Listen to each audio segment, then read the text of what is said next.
the stream key in there already. And if it comes up, it comes up. And it's coming up. We're going? And it's almost 2:30. That's pretty bad. It's all right. They'll forgive us. All right, I think we're here. We're doing it? It's going? Hey, yes. All right.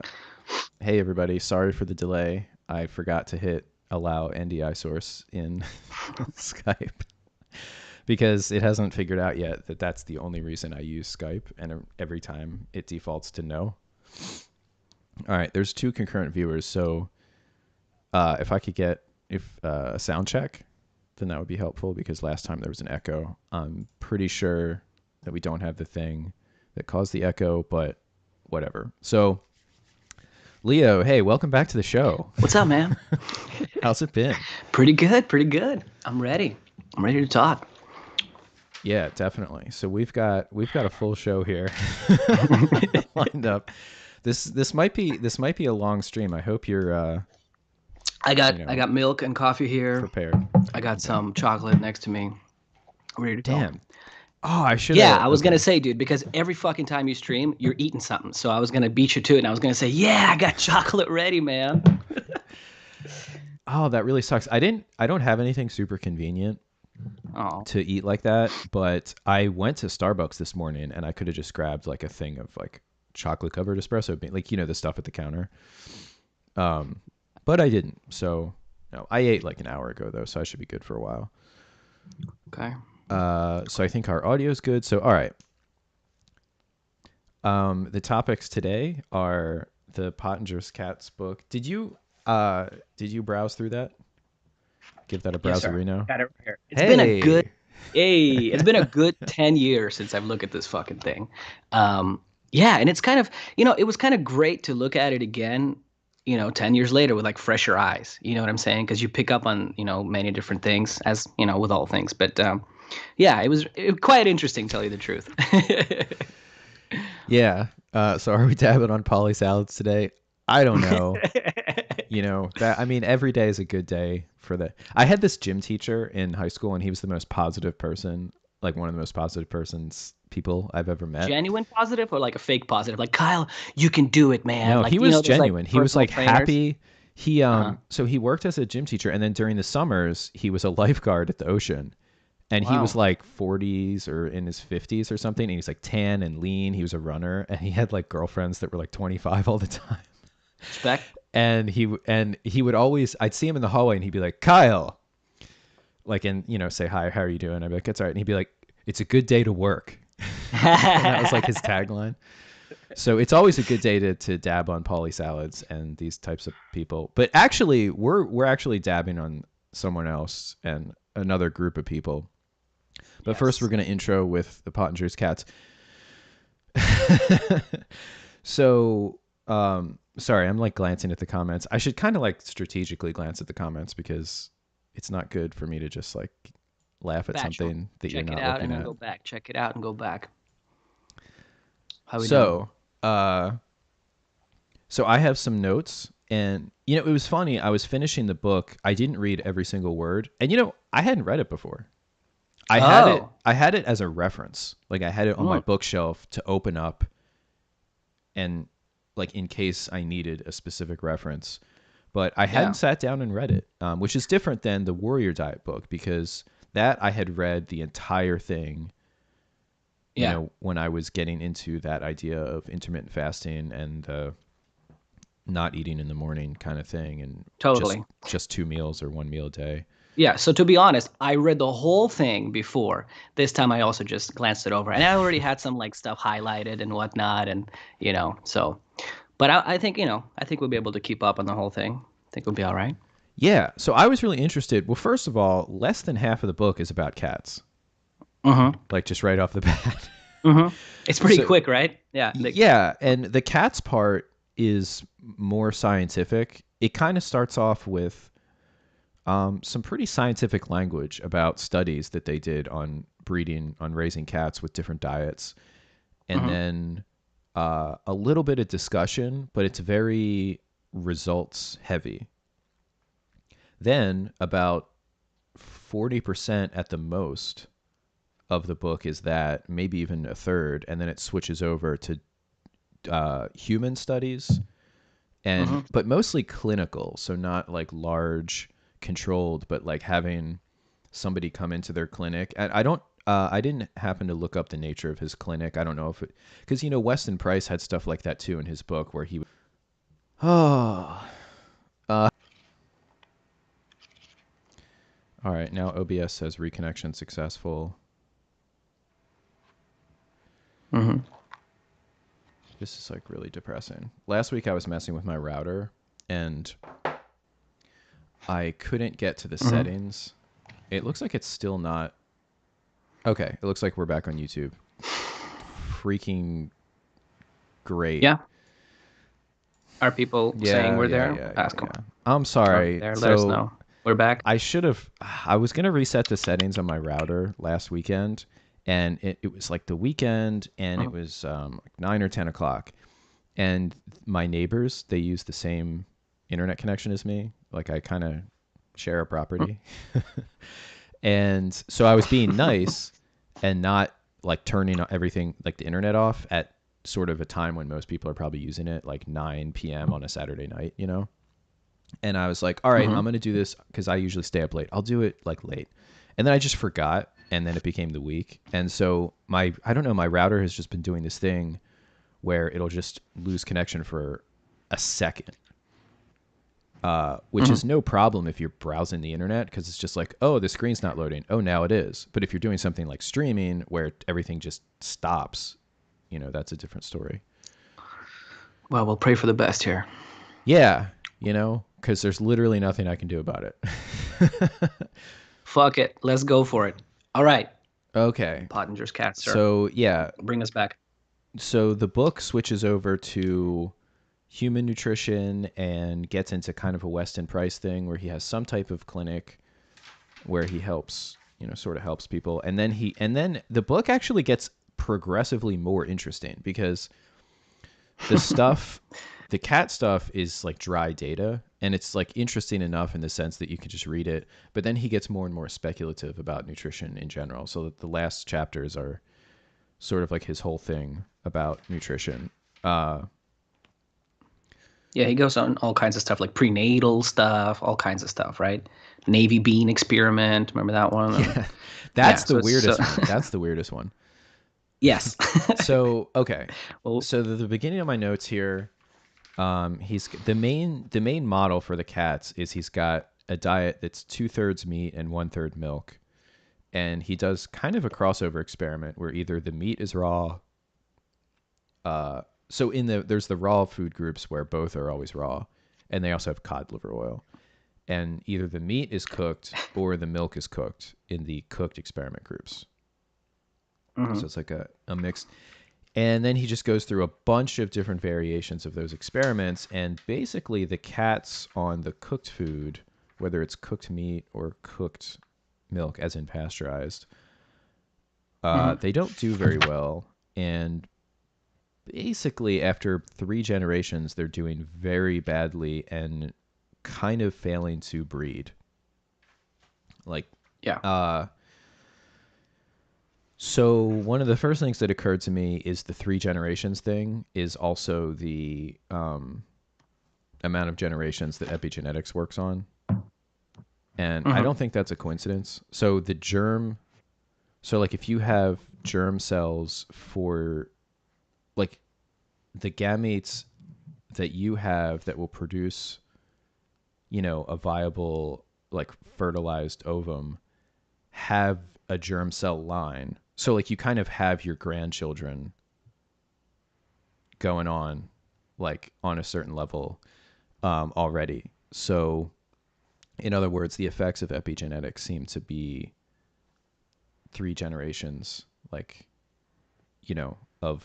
Yeah. And practically, do you mean that like that's in like all sort of variations and diseases and stuff? Like, let's say whatever, your grandmother had some sort of heart issue. So you're saying 3 generations, it'll still be passed down, and then the 4th one could possibly be a different one. Well, if it's an issue from some type of environmental insult, like your grandmother, when she was a young woman developing or maybe pregnant, that would probably be the worst case, went through like an acute severe starvation episode that did not cause a miscarriage, but caused like an arrested development in the fetus at some point, some trimester.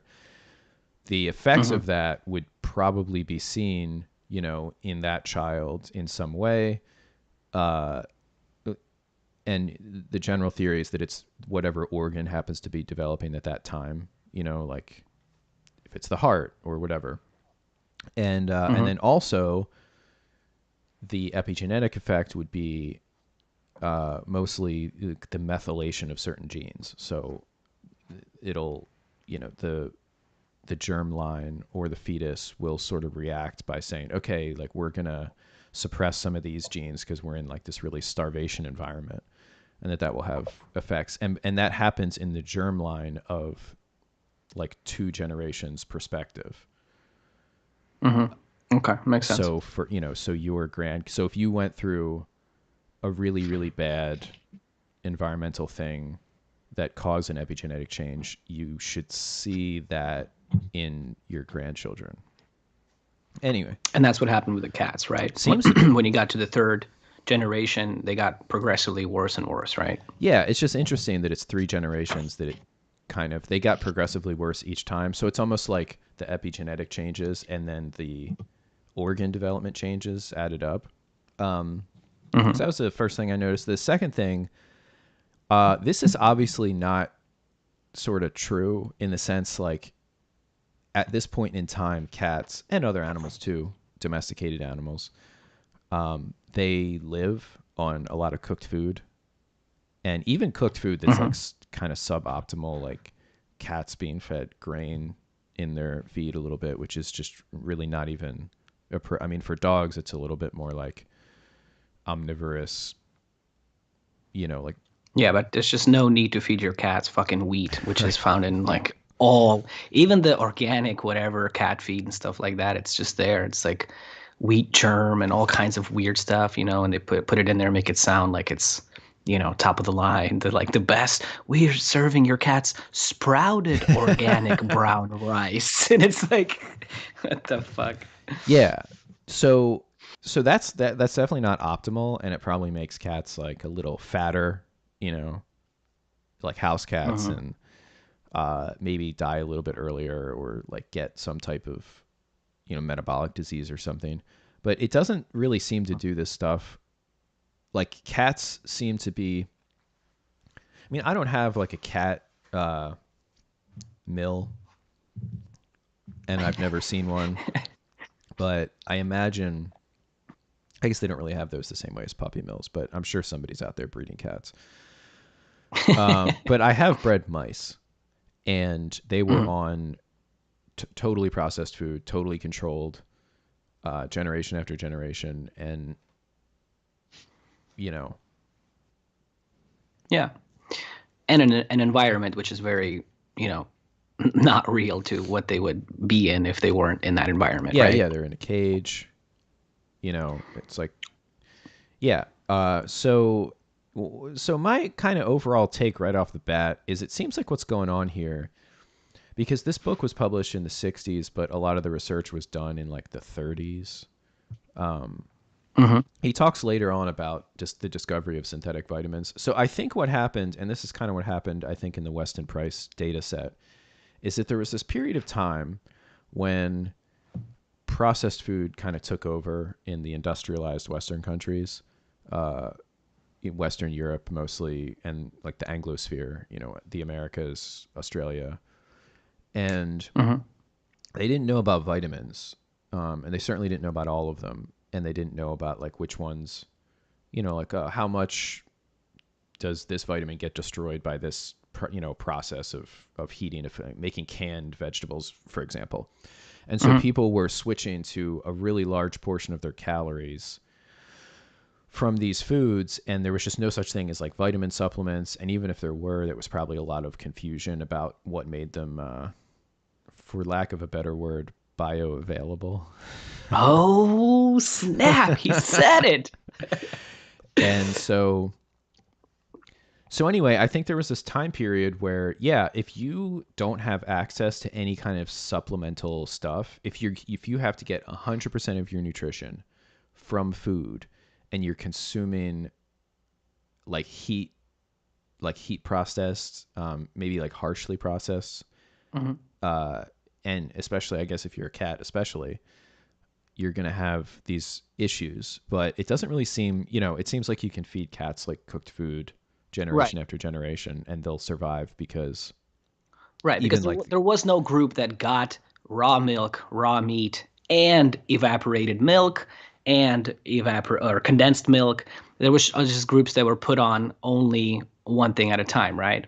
Well, there was one group that had yeah, cooked meat and raw milk, and that was like, yeah, the second to best group that did the best, right? yeah. Well, there was also, I think importantly, there was no group that had, say, cooked meat and then a vitamin supplement or like supplemental taurine, Hmm. because there's like taurine and carnitine and stuff. I think obligate carnivores like cats need those more, as they have really intense ammonia Yes. metabolism. So you brought up that big like pink elephant in the room for cats because that's actually like if you look at any cat food, almost any cat food. I haven't seen one without it. It always has taurine supplemented in there Hmm. because without taurine they go blind. They have heart problems. They have all kinds of stuff, seizures. All kinds of stuff happens when you don't have taurine. And the thing with milk that he was feeding, because he was feeding them raw milk versus pasteurized versus evaporated. I mean, evaporated milk and condensed milk, it shouldn't even be fucking compared to like regular milk because it's like, Right. it's not even close. If you ever tried, have you ever tried evaporated milk, like drinking it? Is it It's like the it's in stuff a you get in a can, right? can. Yeah, but Yeah. it's not the condensed milk. It's not the, gooey kind. The thick, yeah. It's just, it's like literally like, but when you drink it, it's just like water with like a, Yeah. basically water, honestly. So I don't even know if there's anything left in that evaporated milk once it gets there. I mean, there's some calories there, so obviously, so there's something there.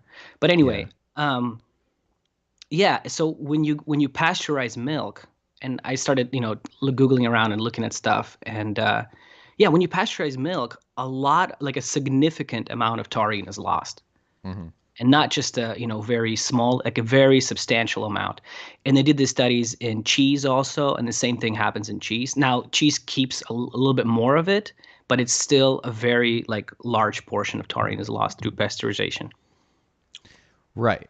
So yeah, so I think the cat. I just think we can pretty much. I mean, the quality of this research is actually pretty high. It always is in the past. Science was like, you can imagine these guys. They're not like, oh, how do we word these results so that we can get our next grant funded or something. There's I Yes. don't I don't know exactly how. Well, a lot of these things aren't super expensive. I mean, they don't have to buy like $100,000 like thermocycler or mass spectrometer or something. So Yeah. I mean, a do you lot of think them in are those just days? doctors.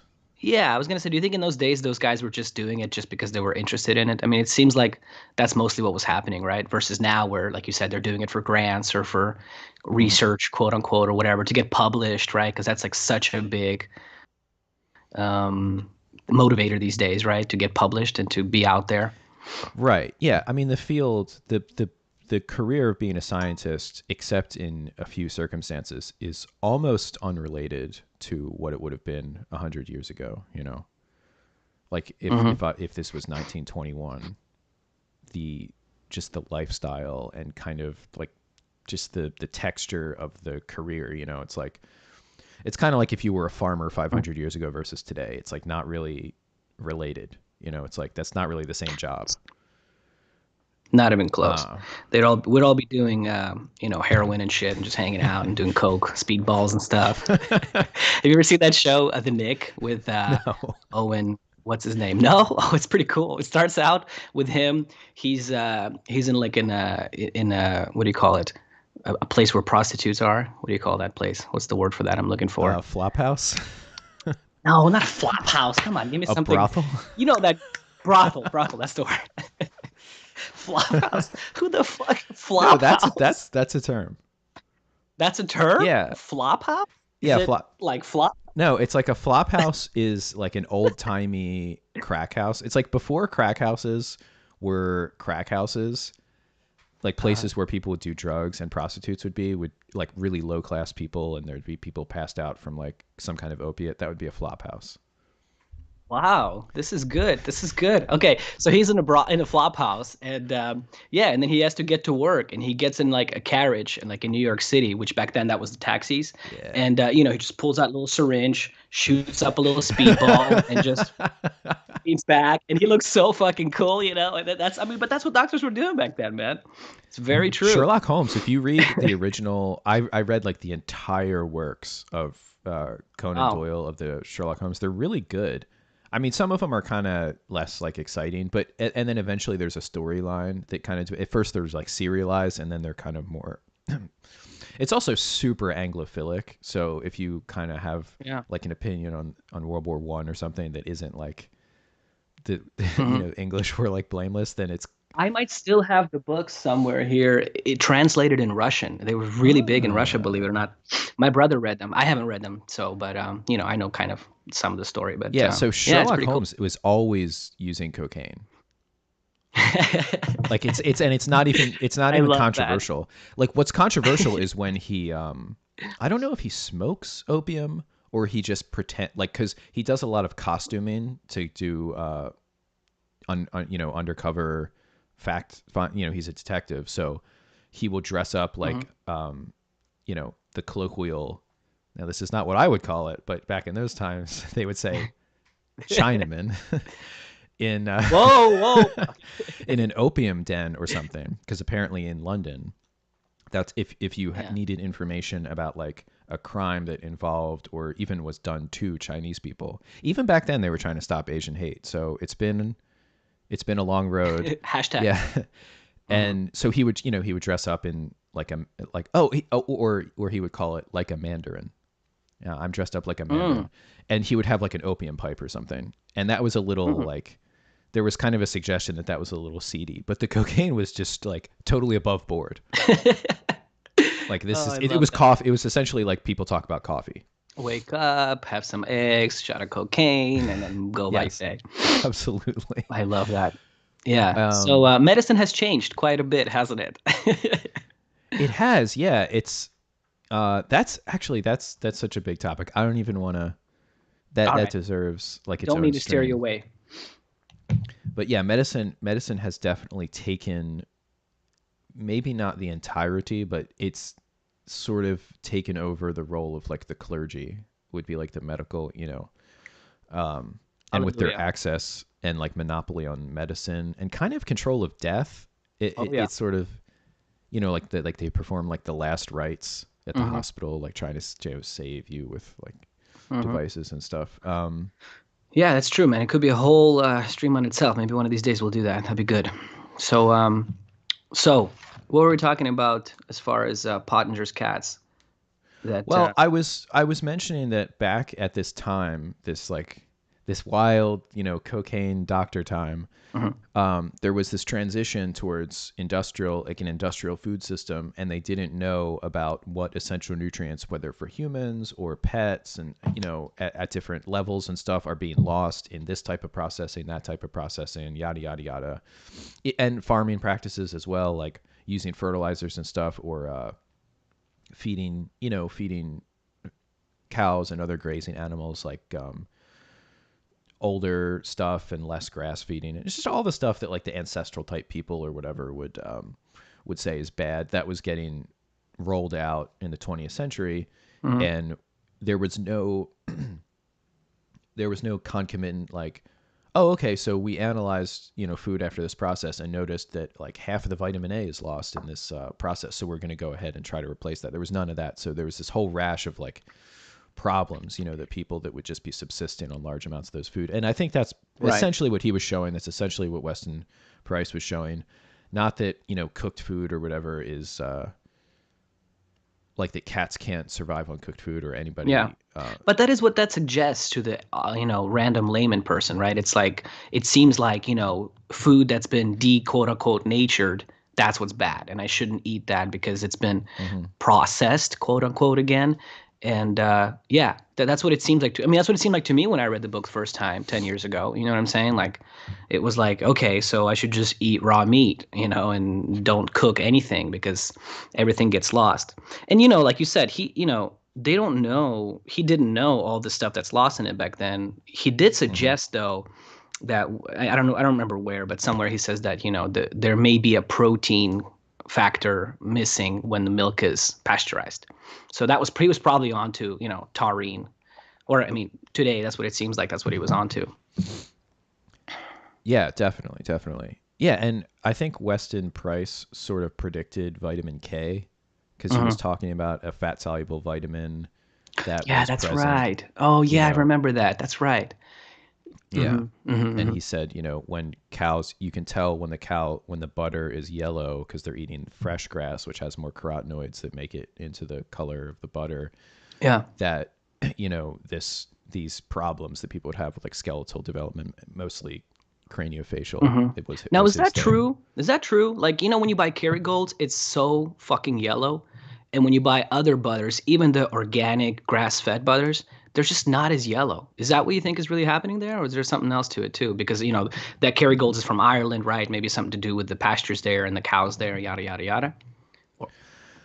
Yeah, as far as I know, the color comes from carotenoids, not Mhm. not just beta carotene. I mean, all kinds of like stuff that just is in grass and ends up in the milk and then concentrated in the butter. Hmm. Now, here's what I predict. Have you by the way noticed eggs? So you know how like eggs have this reputation, right? If it's like a white, just regular store-bought egg, it's shitty and it's breaks really easy and it's not very yellow. Hmm. And then you have the other ones that are like more brown or a little bit more colored. Those are the healthier ones. Yada yada yada. You know that, right? Have you Hmm. at the stores here, even like what do you guys have over there? Kroger's or Ralph's? What do you guys have over there in Florida? We have Publix. Publix, cool, whatever. So, the Publix here, there's these eggs they're not organic, but they're selling these eggs that are already colored. They're like little purple and a little green, a little brown, and they're like, yeah, and they're being advertised as like, because the average person again is like white, bad. So I'm gonna buy these colored ones. And I bought them and I broke them open and I cooked them and they tasted like shit. So they're doing something to these chickens to get these colors, and now they're starting to sell them as like, the healthier version of eggs. It's crazy. And I think the same thing will happen with butter. I think there will be a company out there that will have butter that'll just like color it yellow, like super yellow or something like that. And they'll Uh-huh. be like, this is it. This is what you want. So are they saying that coloring is natural? That comes from some, Yeah, they'll say like we have hens that are, like, and it's always like cage free, which like cage free doesn't mean anything anymore, right? It just means that they were like in some sort of pens that were like 2 inches bigger than the other pens I or think I whatever. think Yeah. it might mean they're let out for like at least 30 minutes a day or so, or some amount of time. And then they go back inside to sitting down and shitting Yeah. on themselves all day, right? Maybe. I mean, it could mean anything from they're literally cage free Mhm. to that, I Well, guess. you remember the documentary with what's the guy, the Oregon farmer, Joel something? Salatin, is he in Oregon? Yeah, yeah. Food Inc. Did you ever see that documentary? No. Way back when. Are Yeah, you sure he's in they, Oregon? I thought he was in like like Virginia or something, or like on the East no, Coast. no, Really? they're in Oregon. Polyface Farms, right? Yeah. Polyface Farms, Oregon. Oh wow, that's crazy. I I Yeah. almost did a research project with him. Maybe I should look him Oh, up that's again. awesome, dude. That's really cool. Yeah, they go into some of that in that documentary, and then I started looking into it, and yeah, but really the cage-free stuff, like, because even the most cheap eggs have just like cage-free, natural feed, vegetarian, and Hmm. it's like, it's just Well, regular. vegetarian doesn't mean anything. In fact, that's Yeah, actually a detriment because you don't want them to be vegetarian. yeah, it would be better if they were eating some bugs and like I don't know, around here maybe like lizards or whatever the heck they can catch. Those fuckers Um, eat everything. Back in Russia, when there would be a dead cat somewhere laying around, they'd run over it and eat the cat. So they're fucking animals. yeah. Um, so yeah, man, that was a little bit of a Detour? I'm sorry. All right. You know me. So we were saying that they didn't really know about what else was right. happening And that's kind of the conclusion that, you can come to when you start reading Weston A. Price's work. And it is Yeah. funny that I do find it that it's Price Pottenger, and then there's a whole separate Price, Weston A. Price people. Hmm. I wonder what their like differences are. You know what I'm saying? I met, I think, Brett Pottinger at the first Ancestral Health Symposium in 2011. And who's he? He's like the grandson of Oh, Francis wow. Pottinger. So he was part of setting up the Ancestral Health Symposium and all that stuff because it was Oh, it was kind of working with the Pottinger Foundation for a while, I oh, think. okay. Like maybe a sponsor, whatever. And you know, I mean, he was a young guy. He was a good-looking guy. It was really weird though, and I hate to say it, he was pretty short. Um, Well, now that you brought that up, hey, let's just talk about Francis. He only lived till 66.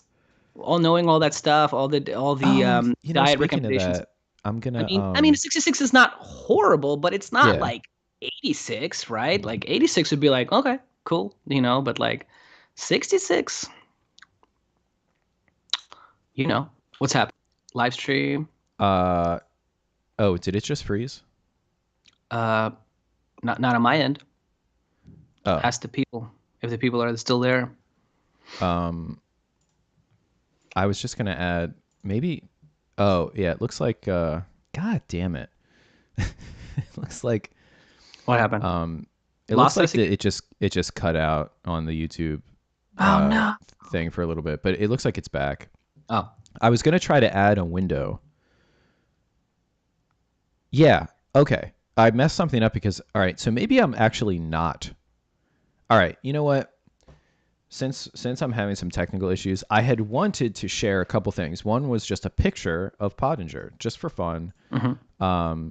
So everybody that's like watching this or whatever, just like just Google Francis Pottinger and just pretend like I'm showing you his picture and like I can do Oh wow, that. cool, Kyle. I'm so glad you pulled that up. Wow, He's a cool looking dude. He he looks is. like a guy from an old Hollywood movie that would be like a businessman or something. I was gonna say, I thought you were gonna say slaps his wife and goes, Martha, get the fuck out of here.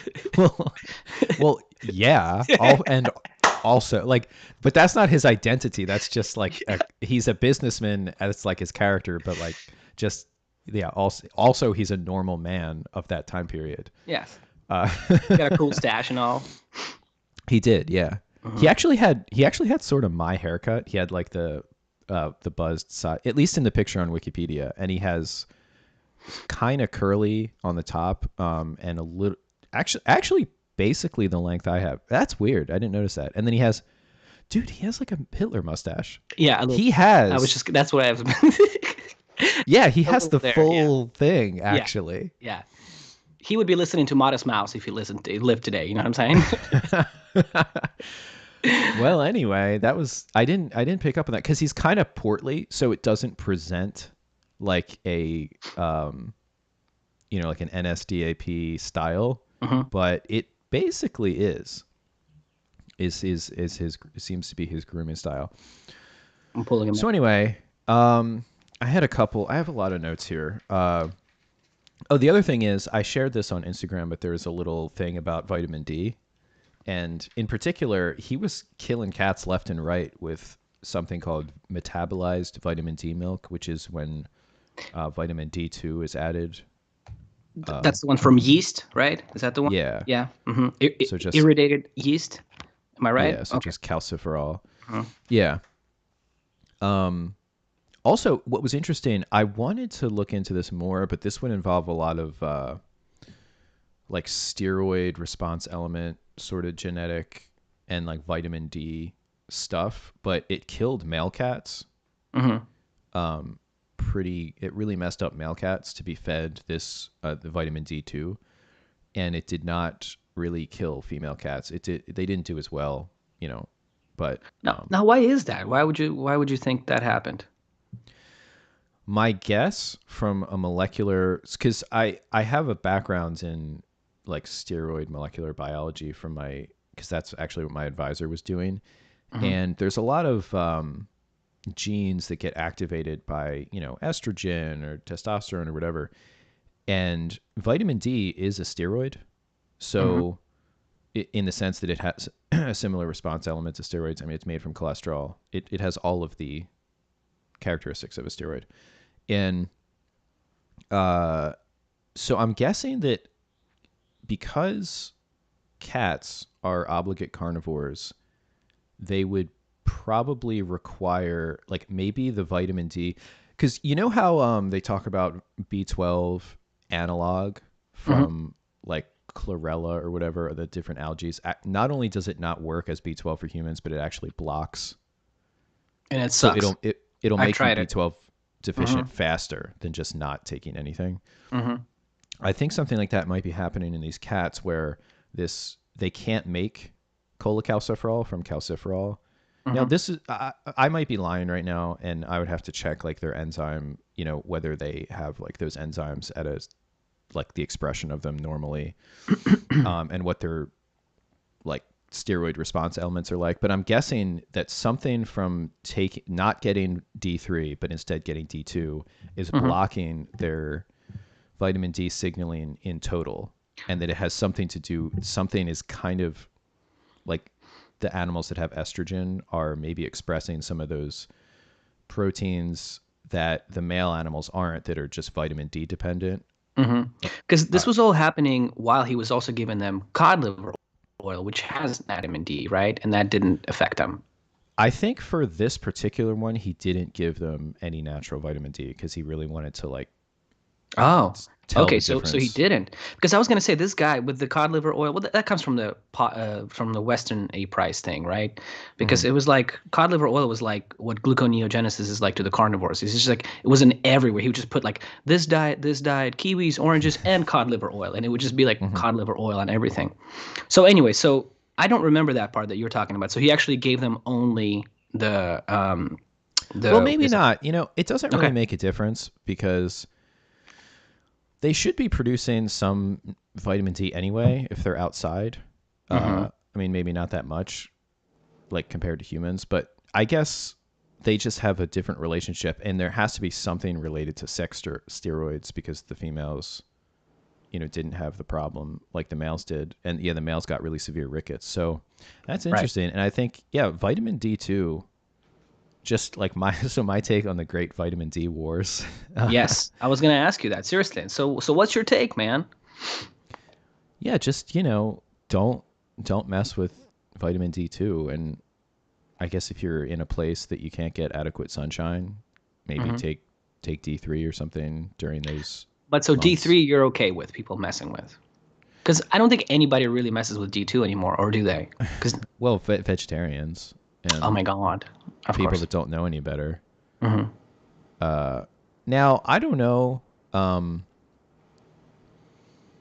the thing with vitamin D, I actually my first rotation in graduate school was in a vitamin D lab, and it was right after they changed the recommendations, and Hmm. overnight the deficiency rate went from like some low amount to like 90% of Americans because they just changed where it was. It's like Yeah. just raise the bar. Um, and that's when it was really becoming a fad. So that reached all the way into like the academic science and the people that are on these big government boards Hmm. that make decisions of the things that end up in the requirements. So it made it all the way there. Uh, I don't know. Hmm. I don't really think that vitamin D3 has too much harmful stuff for people. I don't, I don't know. Hmm. So well, okay, obviously the best way to get your vitamin D is to go outside and get some sun, right? Mm-hmm. And now you would probably say don't fuck around with vitamin D2, but you could Definitely. try D3, right? And if it's like, I mean, to me, it's always when I'm supplementing anything, if I take something and there's like absolutely no difference, you got to be honest with yourself. Like, do you really need to supplement this thing, right? So if it's like you take vitamin D3 and you're like, yeah, man, I'm taking vitamin D3 every day, and it's like, what's the difference? I don't know, man. I'm just taking it every day. So it's like you got to notice the difference or get tested. And even if you get tested, I mean, it could still also mean nothing, right? Your score could go up. Now you Mm-hmm. might, I don't know, you might have no symptoms or no signs of any changes happening there, right? Yeah. If anything bad happens, I would suspect it's because you're not. There's like some downstream thing in the whole process of making vitamin D that kind of gets like if you have too much exogenous vitamin D coming in, you might kind of like back up that system a little bit. That would be my guess as to like something bad that could happen. But I don't know. I don't know. So try it out if you want, and if not, go fuck yourself. Okay, cool. Just kidding. Just Yeah. kidding. So, but yeah, definitely. I mean, I think cats, different animals, have like really super big different relationships with some of these things, like the cats with the taurine, right? Yes. So just to round out the cats thing, he does a bunch of iterations of these experiments. He looks into dentofacial development, skeletal development. It's all the same stuff. It's like they have problems. They progress through the generations if they have these so-called deficient diets. Right. One interesting thing was the elongation of the gastrointestinal tract, and also long bones. So the cats that were not doing so well, their bones were less mineralized and less thick, but they were like longer. Right. And I've seen this in some people. So like I said earlier, Brett Pottenger is short.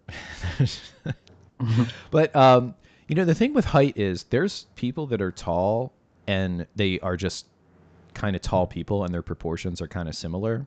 And then there's some people that are really tall, and of course there's people that have acromegaly, and so their proportions are usually really weird and messed up. But maybe people that aren't have that actual clinical thing happening, but their proportions are kind of off. And that to me, like I've known some people in my life that were really tall, which would be like, oh, that's good. But it's like they have their Yeah, you like, mean like their knees caved in, and maybe they have like really short, yeah, short torsos but long limbs, and they just kind of like you said, just look right, like a fucking scissor hands, Edward exactly. Scissorhands or something, right? Happening there. So I think this cat study sort of points to that as, yeah, like if you have like a certain genetic potential or whatever for like your body size, and if you don't have proper nutrition, you probably won't reach it. But in some cases, you might actually be taller from some type of like deficiency or disease state, or like just some kind of pathology Yeah. going on. And you don't end up looking like a healthy tall person. You look like kind of looks like a little off. Yeah. And because I think it's also because the closing of the epiphyseal plates, to stop the growth of the long bones is I think something that can be messed with pathologically. So it's like you just get these long bones growing, and it's like they don't have like attendant, ligaments. Like these are the kind of people that they wouldn't necessarily they wouldn't be like athletic, and Yeah. they Yeah, like you know there's a certain look if you do sports and play sports that people just have, that they look athletic, like they're kind of ready to go, they can squat down or whatever, and then there's people that are kind of like caved in, I call it, right? You know what I'm saying? And they're just like really long but kind of weird looking, and yeah. it's a real thing. Yeah, so that happens to cats because you'd think like, oh, these cats have longer legs, like that's probably better. But not necessary. Uh-huh. Right. And he does talk about the calcium and uh, calcium Phosphorus phosphorus. ratio. Yeah, Yeah. calcium phosphorus ratio, right? Which is I found that interesting. I was like, huh, this is cool. You haven't heard that in a long time. If you haven't read Ray Peat stuff, right? I guess. Yeah, he actually says though the pathology is when the animals are getting bad nutrition, these cats tend to have higher calcium to Yeah. phosphorus. They have less overall minerals, so Hmm. their bones have less calcium and phosphorus. And then of the calcium and phosphorus they have, the ratio is higher in favor of So calcium. from what I remember, it was like 2.5 to 1 versus it being 2 to 1, right? Right. Yeah. Yeah. Hmm. So that's an indication to him of the kind of pathological process. Uh, it's been a while since I went through the whole bone thing. Yeah. So I mean, I was going to ask you. So I mean, so do you think he's right about that? So you don't want you. So basically, he's saying you don't want a higher calcium to phosphorus ratio, right? Well, in the actual bones, in bone mineral deposition, there's Hmm. like a golden, you know, ratio to produce, the bone, the apatite and the hydroxyapatite that they forms the mineralization, and then all the matrix proteins around that. And yeah, there's no benefit to having more calcium in there Hmm. than can complex with the phosphorus correctly. Now that's different from having that in your diet, though, right? Or no? Yes.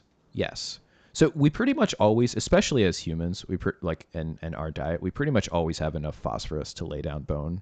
And we have enough calcium, but there seems to be, because calcium is really important for every process in the cell. It's just like, if you just lost your calcium, you would just die instantly. It would be like insta death, because your cells wouldn't be able to activate at all. Like, they wouldn't be able to do a thing, all of them, all at once. So it's really important. And so that seems, so your body's sort of, do we have enough blood calcium at any given time system is really the bottleneck on mineral deposition. So yeah, so if you are not taking in calcium at a high level, then your bone, even if you have enough phosphorus and everything else, the deposition will kind of get turned off, and you might even like resorb bone a little bit.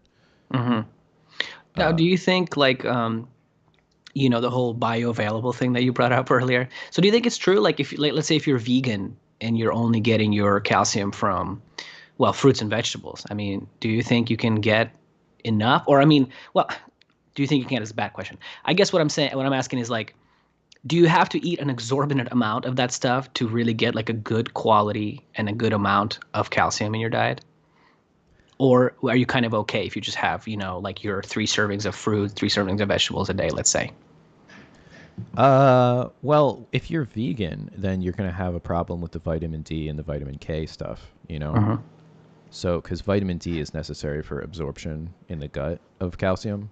That's like its main thing.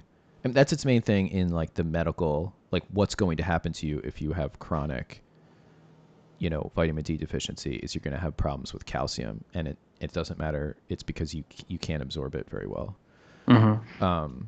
So in that sense, but the bioavailability extends beyond just the one thing. So it's not just like the calcium source. It's that you have these other things that allow you to absorb it. And then also, I think they talk about, like, if you eat like raw kale or something, you're probably not getting a lot of that calcium, because there's a lot of other electrolytes, The oxalates and phytates and all that stuff that they like to say. Right. Is that true? Complex do you think? around it. What do you think about that? Yeah, I think that's true. I don't know mineral for mineral which ones get more affected than others, but it's definitely generally true. I mean, it's generally like people even use that in the lab.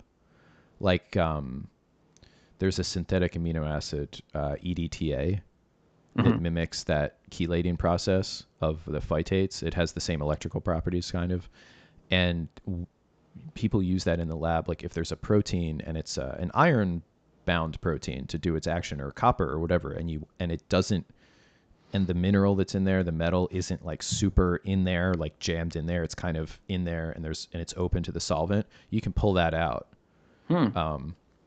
And that would be like a good way to test, like, is copper needed for this protein activity? It's like, if you rinse it in EDTA and then wash the EDTA out, and you can kind of look at the copper, like see how much is in the stuff you just washed out. And there's a bunch of different ways to kind of verify what you're doing, but Interesting.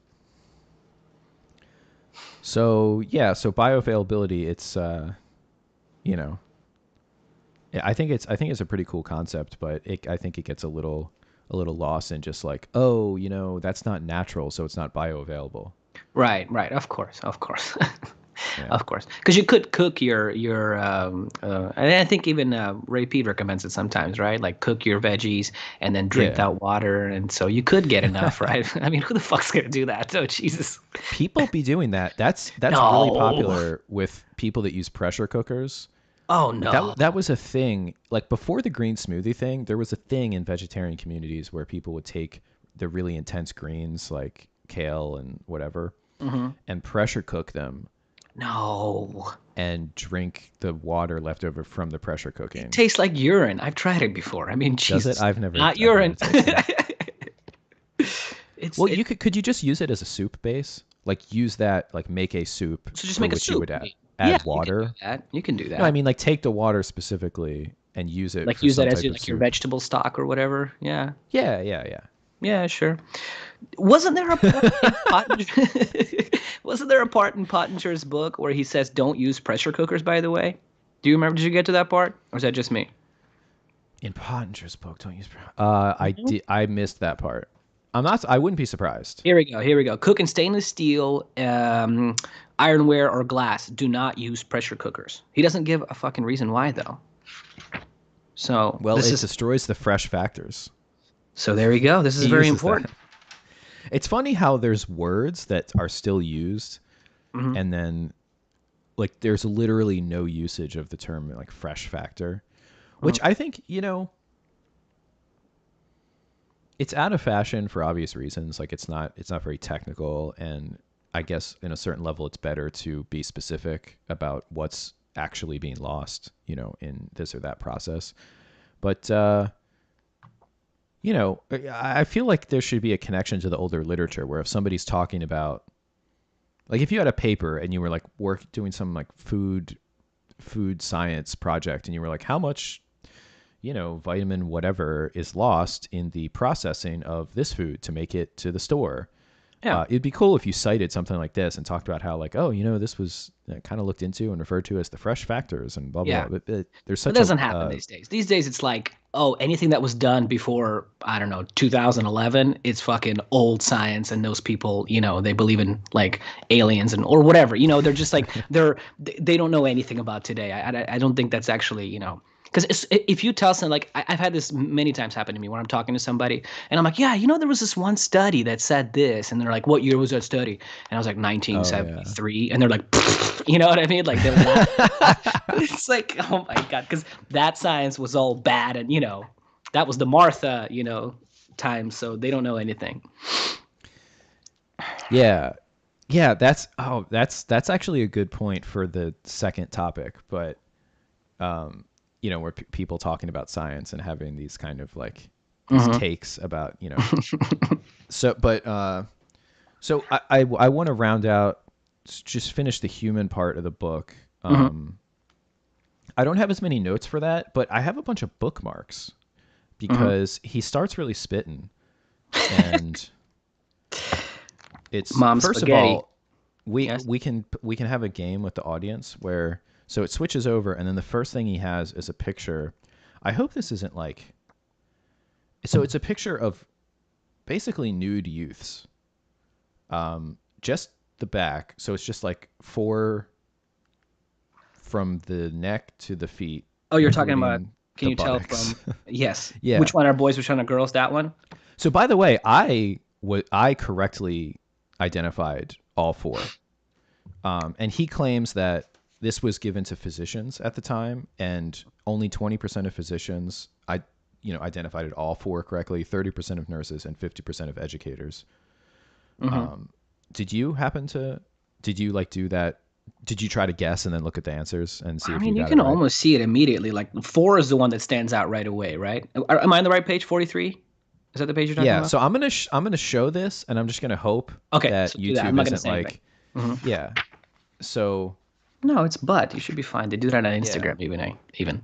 So one, two. This looks pretty good, right? Yep. So basically, the idea is that Little higher. Hmm. this is probably long enough. Okay. Sorry, my bad. So the idea is that sexual dimorphism, which he saw in cats kind of collapsing from the deficient diets and the degeneration, is happening in. So he's making the claim that's happening in humans. And he, as an example, he was like, look at these four, otherwise kind of normal. They're not like. I don't think he said that they were notably sick or like Yeah, I don't see anything like that about them. arrested development people. They Hmm. were like maybe like 17 or something, like in high school, and he said they basically kind of look the same. Their secondary sexual characteristics look the same. They certainly. I'll say so. I guessed correctly, which is 1 and 4 are male and 2 and 3 are female. The thing that stood out to me is this is so gay, but That booty. That yeah, booty the stood out to you, buttocks didn't you? of Yeah. the boys are much firmer. They're much, you can tell that they have more muscle as part of their structure No homo. than, yeah. Yes. All of this is under the auspices of no homo. But yes, that is the big thing. The hip to waist ratio is different. Now, it's not as different as you'd expect or maybe want. Like, for example, 1 has broader shoulders than 2 and 3. Sure. But his buttocks are a little more sketched than number 4. Like 4, you right away, you're like, that's a dude, right? Well, I hope so. And number 1, his buttocks area is not as indented and is not as developed as number 4's. Right. Oh, somebody asked to. It's like Alyssa actually asked to show it again after. So. Okay, I was gonna do. Okay. Sorry. So 1. Hold on, back up. Okay, there we go. Zoomed in. 1 and 4 are male, and 2 and 3. And you can kind of see on 2 and 3, it looks a little bit more like a pear shape as you get down to the bottom, right, to your butt. You know? Yeah. It's like the guys, which are a little bit more compact, kind of and squared off. Yes. So he said that 30, like the average was 30% of physicians identified them correctly. Identified all 4. So there, I would like to know how many identified like 3 right and got 1 wrong. Because to me that's a lot different than if somebody got like 50-50. That's true. Yeah. That's but still, I was, I felt like, you could, if you kind of looked at it, I would hope a doctor or anybody that works with people, humans in a kind of, medical capacity would be able to do this identification, but whatever. I also don't think it's like the biggest problem in the world if people that are like 16 or 17, not that androgyny is good or anything, but like if you can find a couple of boys and a couple of girls that are kind of like, I don't think that's like a sign of a collapsing sexual dimorphism necessarily. Now, if this was a population-wide thing and there were hundreds of pictures and there was an average, really poor correct guess rate across, then you'd have something, Yeah, I agree. So that's that. That's how he starts off the human part. And hey, did you notice he starts off pretty fast, kind of talking nicely about unsaturated fats? He says vegetable fats is the number 1, the primary source of fats. Like he doesn't even say like should be or is like I recommend. He just says like it is. Right. There was like a part is like the primary source of man's fat is vegetable. Period. Like okay. All right. Yeah, that's a really interesting way to put it, because if he's talking about drinking a lot of, I'm presuming since it's not pasteurized, or it would be full fat milk, and other dairy like cheese and butter. If you're consuming it's kind of a mixed message, right? That's exactly what I thought too. Yeah. But yeah, he identifies this sort of unsaturated, essential fatty acid deficiency symptoms of like brittle hair, maybe skin issues. He brings up the brittle hair first. But yeah, the whole human thing, the clinical stuff is very reminiscent. It gets really Weston A. Pricey, where he has a few patients that he works with where it's like you'll have a kid and they kind of have like their jaw is just, you can tell it's like kind of developing wrong, and then he puts them on like a better diet, and then like 5 years later they look much better. Yeah. Great. Well, yeah, I mean, they just telling him to drink raw milk and have some fucking, One thing I will get credit for, right, is he talked about gelatin, which like, I don't even know if, do the Western A Prize people, the specific foundation, do they talk a lot about gelatin, or it's kind of just here and there? I don't know, but he talks about it in a pretty weird way, in like a digestive. That it's. So like, I remember reading this in other books. I guess they got it from him. But the idea is that if you eat raw meat and like eat a lot of stuff raw, it preserves like a kind of colloidal integrity during the digestive process that interacts with the gastric juices and the whole spiel of digestive and absorptive stuff differently than if it's cooked. Yeah, he says gelatin, serve this faithfully with each meal. I love that. Yeah, you know what? Maybe I'll try that. Like literally just have a I got scoop. one for you. How about you try recipe C? Okay, it's Oh, called. yeah, he has recipes. Did you get to that one? It's wash brains in cold water, remove membranes, rinse and freeze. Grate 3 tablespoons of brains on a very fine grater. Beat the yolk of 1 egg with 3 ounces of 50-50 cream and add brains. Season with a pinch of salt. Add 1/4 teaspoon of vanilla and fold in the stiffly beaten egg white. Sprinkle some nutmeg on top. Serve before bedtime as a nightcap. I like that. Oh, that's funny because like nightcap, like brains, like. I don't think he did that on purpose, but that's fun. Have you ever tried brain? I tried goat brain. Have you ever tried it? Yeah, I've had brain in Mexican like taquerias.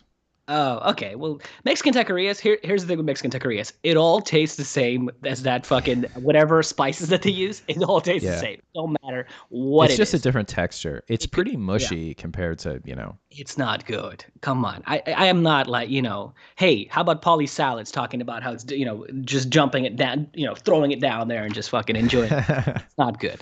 It's not good. Yeah, I've been kind of gaslit on the brains thing with all the whole like, oh, if you eat brains of animals that have prion diseases and Yeah, I don't know that. I think it's bullshit, but it just doesn't taste good. yeah, I don't know. It's just a little scary because it's one of those things where it's like, yeah, that sounds a little like news, like the way the news channel talks about stuff, like to scare you and to get ratings and stuff. But it's Mhm. also like if you if you're like, oh yeah, I had a serving of brains and now I have like prion disease. Can you imagine? Imagine telling that to a chick on a date. Like, yeah, I had some for lunch. What do you think would happen? uh, uh, yeah. So he goes on for a long time about like breastfeeding and stuff. Which is there anybody that's against breastfeeding except literally like formula companies? And they're not even against it; they're just pushing their formula.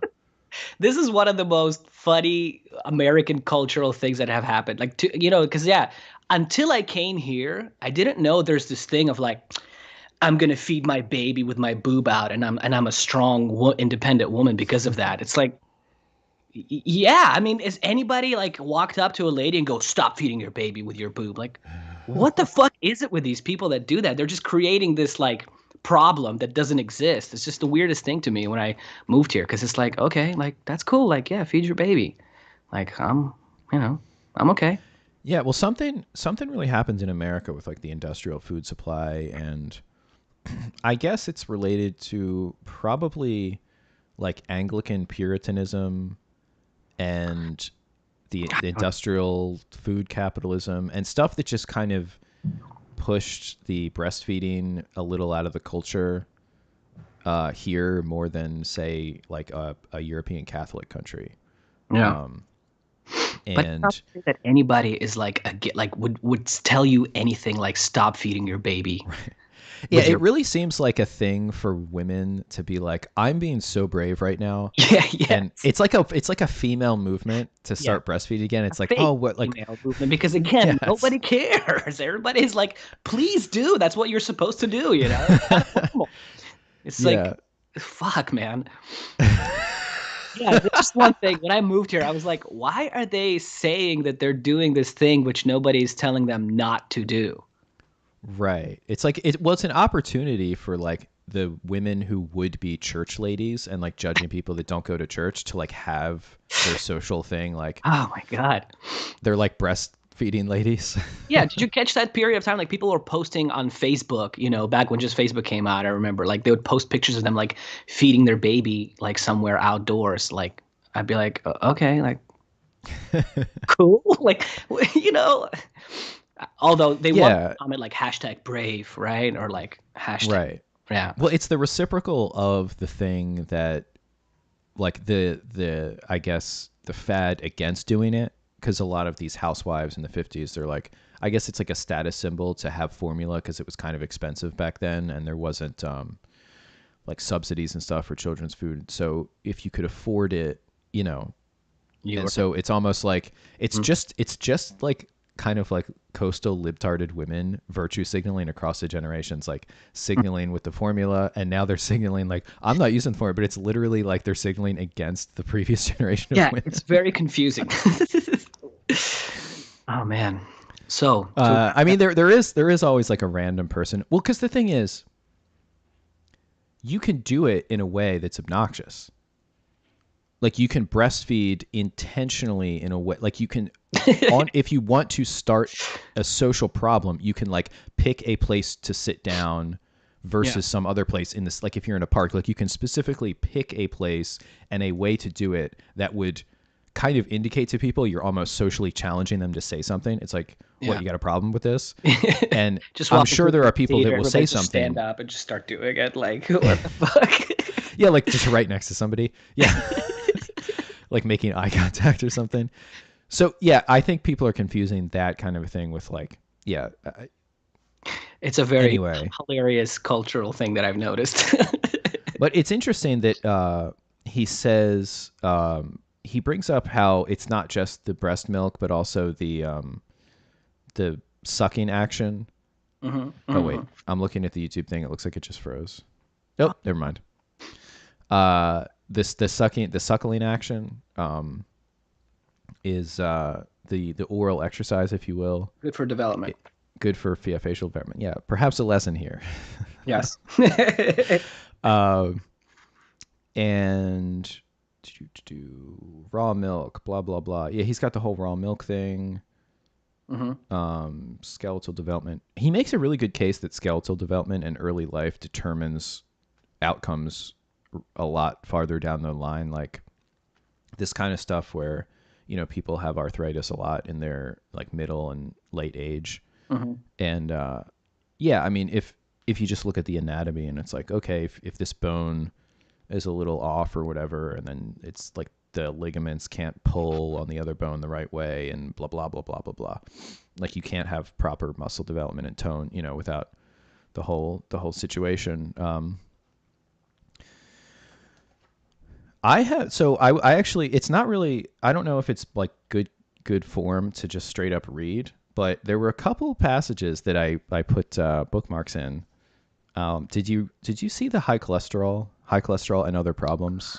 I remember being, it did, well, no, not this time, man, but I remember reading it once and being just confused and just kind of skipping because I was like, what are you trying to say then, homie? Where is that? Could you let us know? Or maybe read a little bit of it. Come on, 59. No so he's answering, well, first of all, the page before 58, there's this guy, Oscar Erf of Randley Farm, and he tries to improve the quality of his milk with all this like really cool stuff, like ultraviolet lamps and... What a cool name too, right? Oscar Erf. Yeah. Seeking to add to their cow's contentment, they employed the radio, the exercise wheel, and other innovations. Sounds good, man. But it's just interesting to see what people were doing back then compared to like what the food industry is now. And I'm just gonna go ahead and like throw my chips in on like not the people that are into the local food movement, because those people pretty much suck. Because they're just like, you know, the kind of people that would be into veganism and like yoga and like free the nipple. Kundalini. Yeah. They're like, it's just one of their many chakras. But I do think that like, yeah, it really sucks that just the way that things are with like the food science and all that. It's like, you'll never, this is just not even in the cards, you know? But anyway. Well, what do you mean? Tell us, what do you mean? Oh, just that, you know, if there was like, there's no way to kind of get the collective action going that like, say the community, I don't know, like you can't even talk about the community. This is such an atomized country, but like people would probably pay a little bit more for food with these kind of like different types of farming, because, you know, everybody doesn't like the factory farm thing. Nobody actually likes that. Yeah. Nobody's like, yeah, let's get more guns and just shoot them fucking right there on the spot without letting them even go outside. Let's keep them indoors all the time. Like let's nobody's torture doing them. That. Exactly. I mean, the only people that are really doing that are like I just pictured them kosher fucking slaughtering. waterboarding cows. You know what I'm saying? I don't know why. All right, I'm sorry. Well, the way they're slaughtered for kosher is pretty Oh, it's pretty fucked up. Yeah, and it's yeah. big around here. There's kosher restaurants around here in LA. So, yeah. Yeah. But yeah, so what I just mean is I think that if you could kind of get I don't know, it's like it would require state action. It would require like a sort of political and private, I don't know, thing to just like to reset people's priorities where cuz it's gotten to the point where people will just buy cheaper food Mhm. because they're so gaslit about like what's healthy and there's so many stupid claims and it's just like whatever, I don't want to think about it. And there just kind of needs to be like I don't know, a different way of thinking about this stuff because I think everybody would actually be happier and better off Mhm. if we did shift over to different stuff Yeah. like this and experiment with it. And yeah, you'd probably pay like a higher percentage of money on food and stuff, but At first and for some time, and then eventually it would even out if it were to happen, but it wouldn't right, I happen. mean, we could get more people farming again. Like it's like 3% of the I know, dude. I population. get so saddened. Legit, I fucking almost want to cry when I listen to like Joe Salatin talk about that stuff, Right. because he talks about it, like how you could totally do it, how, you could fucking have the chickens roaming around and just we figured out this system, and it's just nobody cares. Like Right. nobody cares. And it really, really saddens me too, man. Because again, I mean, there's so much stuff where you maybe pay $1 more. You can still buy better stuff, right? Like $1, a difference in food. It could go a long way in some chicken. I mean, Mhm. I mean, eggs and stuff like that, right? But yeah, Mhm. it fucking saddens me out. But no, but people don't do it because, like you said, they're so turned off by all the like, oh, gluten free, go fuck yourself, right? So it's like, Yeah. no, oh, you're gluten free, asshole. Like, stop talking to me. So they're, if you tell them like, hey, take this like sourdough bread, it tastes way better. Like they're like, "Pfft," they don't want to even hear it because you have, like you said, Kundalini people that are like, no, it has to be grown in your backyard. Otherwise, it's shipped in and pollution and blah, Right. blah, blah, and airplanes. And it just goes on and on and on. Yeah. Yes. Yeah. It's almost like, yeah, there's kind of a psyop of just nihilism in terms of like, can there actually be a direction that society, not just a bunch like individually, like, well, I choose to eat organic, but like the entire society moves towards that would make everybody better off. That concept in the West, like especially in the Anglosphere, has been totally destroyed Very much so. with people with like just these competing awful ideas. Yeah. But Uh, I'll tell you this, man, it's happening other places too. Slowly but surely it's happening. Whereas, in Europe 20 years ago, things it tasted a lot better and a lot different. Now you're seeing a lot more of like, I don't know, tricks are for kids, cereal or whatever. You know what I'm saying? You're slowly starting to see that shit. And yeah, and it's like, oh, this meat, but this is cheaper. Why would I want to buy that? For example, here's one very funny thing. I was in Moscow 2 years ago, and we wanted to buy some salmon. Okay, repeat people, don't freak out. Okay, just chill. anyway. And the funny thing is, you know what? The wild salmon is cheaper in Russia than farm raised salmon because their thinking is like, oh, it's exotic and it's imported and blah blah blah. It's not this like dirty, caught by dirty fishermen of Russia. So it's it's cheaper. And it's because whereas in America it's like salmon out here is like $40, like a pound of salmon, like wild caught Alaskan salmon, fresh, not frozen, whatever, is so much more expensive than just regular farm raised salmon. Yes. So it's happening. Uh, That's all I'm saying. And it's just, yeah, slowly starting to get driven out to other places. yeah. Yeah. Yeah. That's unfortunate. So, going back to this cholesterol thing here, it's just he says something that's kind of interesting, like scientifically, historically. He says high cholesterol. He's responding to people saying, "Oh, well, like why are you even talking about milk? Because milk, dairy and butterfat is bad, high cholesterol." To the specific charges that milk causes high cholesterol, and then a bunch of other stuff. Cholesterol. The specific charge that milk produces high cholesterol in humans is largely based on the premise that the ingestion of cholesterol and the deposit of cholesterol are the same. The biochemist, using tracer elements, has been unable to show that the ingestion of cholesterol will elevate cholesterol in the body. So I thought that was interesting because this is back a pretty long time ago, and he's kind of saying, you know, he's using different types of science to sort of, like slice the question up and sort of get at it in different ways. And this is going to be related to our next topic, and how that has to be done. Like, So if he you was just have onto a it then. population, if you just have a population that's consuming milk and their cholesterol is high, but you have some type of basic science that shows that, like, the cholesterol they're consuming is not the cholesterol that ends up, say in like atherosclerotic plaques or something, or whatever the situation is, then that's totally different. There's probably some third reason, that this is happening. And it could just be that, so. So he was onto it. See, he wasn't wrong. I don't know why I thought I remembered something different. Because, yeah, I guess that's what kind of, maybe I just twisted it in my mind that I was thinking about all the vegetable oil stuff that he was talking about and cholesterol. But seems like he was on. Well, he seems to be thinking that vegetable oils are good from natural sources. Like, I'm pretty sure he would be against vegetable oil on the shelf today because it's just sitting there in clear containers in room temperature. So there's this part where he's talking about another diet that was prescribed, and he said the diet prescribed included liver, brain, cod liver oil, soybean lecithin, and edible linseed oil. Yeah. So that's why I think I sort of sporadically remember different things where I was like, so what's the take? What's the big take here? And I wasn't sure. Yeah, he definitely thinks that the essential fatty acids are essential. And I'm not really sure, he doesn't expand on it really enough because he doesn't use that term. I'm not sure that term had been coined yet. Because, again, this book is sort of an amalgamation of, I think, research he did like decades before, and then it was finally all put together in this form right in the 60s. So, yeah, the essential fatty acid thing was like happening at this time, I think, at the time this was published. Yeah, it was like between 1932 and 56, so it's a lot of time in between there. Yeah.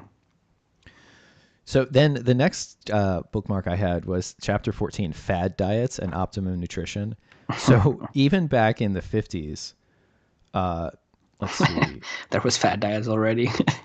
Yeah, he says, the American people have been great faddists about diet.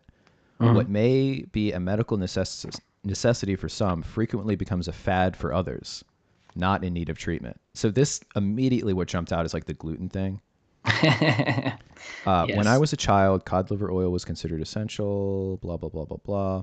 About the time I entered medical school, salt was believed to cause high blood pressure, and some diets were restricted in salt. This belief waned only to revive recently. So the salt thing, salt and blood pressure, has come and gone probably like 5 times. And it's still happening. Yeah, it's still happening. That one just won't go away, right? Why do you think? Like, why salt specifically? It's just because right now there was that salt organization or whatever that got shut down. Do you know what I'm talking about? The guy's name is Salt Guru, Morton something. He had this. No, there was a guy, Michael Alderman, and he was about 10 years ago. He was like really attacking the salt blood pressure thing, because in some people a low salt diet will actually increase their blood pressure. It depends what the cause of their blood pressure is. So the reason why it keeps coming back is because it's a basic scientific acute effect that you can acutely increase an individual's blood pressure with giving them like a bolus of salt. So it's true. But that has nothing to do with the chronic effects of a high salt diet. For example, like in Japan, they eat way more salt than, even, I'm not sure about like junk food Americans, but like the average West, like they eat a ton of salt. Yeah. Like when I was there, man, I was always thirsty because everything I would eat that was made by Japanese people was salty. And they don't drink water; they drink tea. And it's like if you're used to quenching your thirst with water and drinking less salt, like hot tea, it's just does not like green tea makes you more thirsty. Yeah. Yeah. So I was dying like sometimes because these Japanese people and their cups are like that big. Yeah, they're not experiencing this issue at all. And I'm sitting there and I'm like, I'm experiencing a lot of distress about not having just a glass of water right now. But Japanese people don't have higher blood pressure. So it's just like, it's so the reason why it comes back is because some person who thinks they just found something new will see that salt raises your blood pressure acutely. Yes. And that people's blood pressures have gone up in the West, and that salt consumption has gone up. Yes. So they draw that And conclusion. Okay. conclude Boom, salt. that the chronic consumption of salt is raising like the populate. But see, that's not true, because in some people it will lower it. What's raising blood pressure is other factors. And I'm sure there are some people that are sensitive to salt and that acute effect becomes chronic because they're always pumping it up. But most people, you kind of acclimate to a salt intake. Mm-hmm. So like you take a bunch of salt, it'll increase your blood pressure, kind of like glucose, and then it'll kind of go back down, and there's like a sort of relationship you have with it. And if you drastically increase chronically your salt consumption, like the mechanisms for how you metabolize salt and excrete it and everything will sort of catch up, and then most people will just go back to whatever their normal blood pressure is based on other factors. Right. So there's another thing here. Many women and young girls caught. So this is from like, so he could be writing this in the 50s or 60s, but caught in the web of modern fashion for the slender silhouette have gone to great extremes in dieting. Without medical guidance, they have undertaken self-imposed diets, providing as little as 700 to 900 calories a day. Damn. An alarming number of them are caught in the vicious circle of low energy, menstrual irregularity, poor skin, nervous exhaustion, irritability, frequent colds, anemia, and other unpredictable disorders. Wow. That never happens today. Right. JK. Such dieting is perilous experience for women in their menopause. It is far more perilous for developing girls and young women of childbearing age. So yeah, he's basically advocating for like 3,000 calories for women that have like done extreme diets. And he's even saying if they do, their appetites may have failed after being diet starved for a long time. This literally could have been written by Ray. Yeah. Like it's just interesting that like the same, sometimes it's literally the same thing, like the salt thing just comes and goes. And sometimes it's the same, like a variation of it. Yeah, sometimes it's another variation or iteration of the same thing. But I did have a bookmark with the saturated. Yeah, the primary source of man's fats is vegetable. Yeah, see. It's a weird thing to say, because it's like, so he's just saying that. That's what I said. Yeah, that's what I was trying to tell you too. I was like, he just said it. He didn't like as it's just a matter of fact. Whereas other parts of the book he explains kind of more, but here he just kind of goes, yeah, man. He does. He says a lot of interesting things. The double bonded fatty acids with 2 to 5 active radicals show the greater biological activity. The phospholipids, of which lecithin and cephalin are important members, are effective wetting agents, and one of their essential uses in the body is to mix water in oil and oil in water. And then he talks about rancidity, and yeah, that, the whole oxidized thing, when foods are cooked at high temperatures, many of the unsaturated fatty acids are oxidized at their double bonds. Mm-hmm.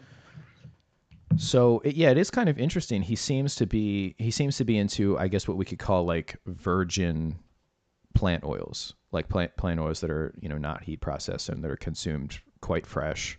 And, I don't know. I mean, I don't really think that's a good idea. Maybe before they had the whole like vitamin thing on lockdown, they were getting a lot of good effects from the polyunsaturated fatty acids. Like if there was a vitamin deficiency, maybe that would kind of slow certain things down. It's like with the cod liver oil thing too, right? At that time, it was like the new groundbreaking thing, right? That they were like, that's why Western A's price whole thing is built on it, Mm-hmm. And then now today you can, argue it at least, right? You can say, I don't know about this cod liver oil shit. So yeah, that's a whole other thing. The last note that I had, I think we already talked about it, but the digestion with the raw foods and using gelatin to create a sort of colloid in the gut somehow. That's interesting. It kind of sounds a little bit like food combining, or the kind of, ideas that people that did the food combining thing had, which is that it's really important to present, the gut with things that can be, attacked by the gastric juices in the right way, and that will have the right reaction and, like, I don't know, digest evenly and all kinds of things. And it's sort of interesting to think of to see the way they thought about that.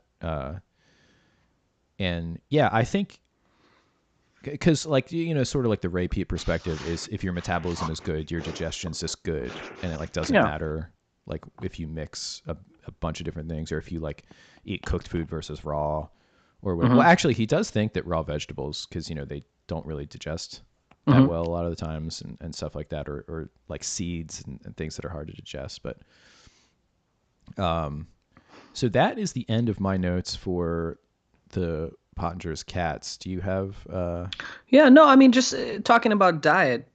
I mean, still though, it is interesting, right? Like how much more stuff he was telling you or recommending to eat. He was recommending tripe, right, and brains and all this stuff, and so that's like definitely evolved. I wonder what it was like in America in the 1950s. Were people eating that stuff?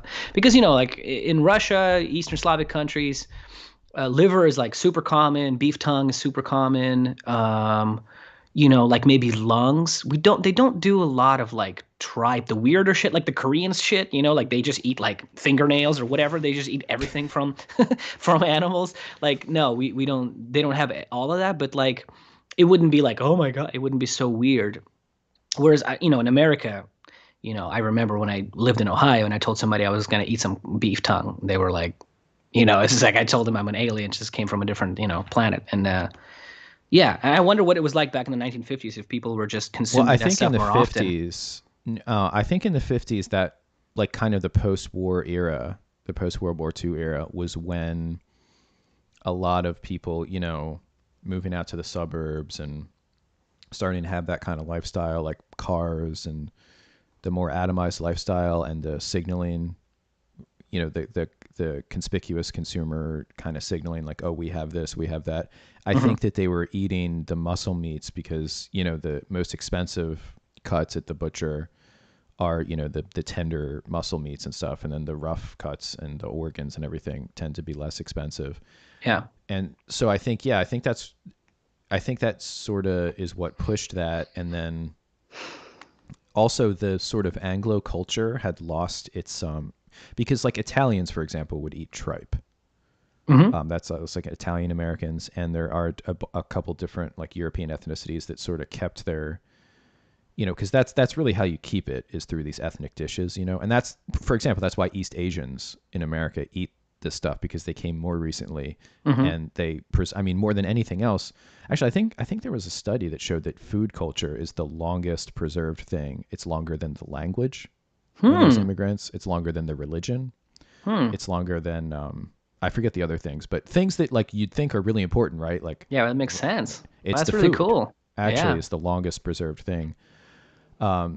So yeah, I think by the time after World War II, I mean, the whole, like, Anglo culture had completely lost touch with its, like, roots back in England, and even a Hmm. lot of the kind of Protestant Germans had just basically, like, the kind of founding stock Americans were just thoroughly divorced from their ethnic Yeah. European. So all those dishes are kind of lost, and it was just like American industrial. Burgers and fries and shakes kind of shit. Yeah. Yeah, yeah, yeah. Which is, hey, And it, delicious if you get a good one. But yeah, it's interesting. And like you said, yeah, the ethnic groups have kept it too. Like even like the Jews that have been here for generations upon generations, but they still have beef liver and onions at every Jewish deli here, and stuff like right, that. right, right. Yeah, So yeah, yeah. And you see, yeah, it's preserved not just in the ethnicity, but in the specific ethnic dish. It's like that's the vehicle for the yeah, preservation, is preserving a dish, because the dish is associated with a place or a holiday or some, like, gathering of people, and those things are preserved. So perhaps a lesson there. yeah. So I think we should move to the next topic, and maybe we should go through the chat. I don't know if you have the whole thing opened. Um, whole thing opened as far as Oh, like the chat. what do you mean the chat? Which chat we're talking about? Like the chat on the video, like the comments. The live chat. Oh, I'm so sorry. Perdón. I don't. Let me open it up. Is epigenetic change adaptive or just straight up bad? I don't think on a mixed, purely analytic kind of way you can describe any change as good or bad. Like if the world is truly a place where there's a lack of food, then it's better to have like kind of almost anti-metabolic changes, you know? Mm-hmm. So it's really just like, I guess certain things.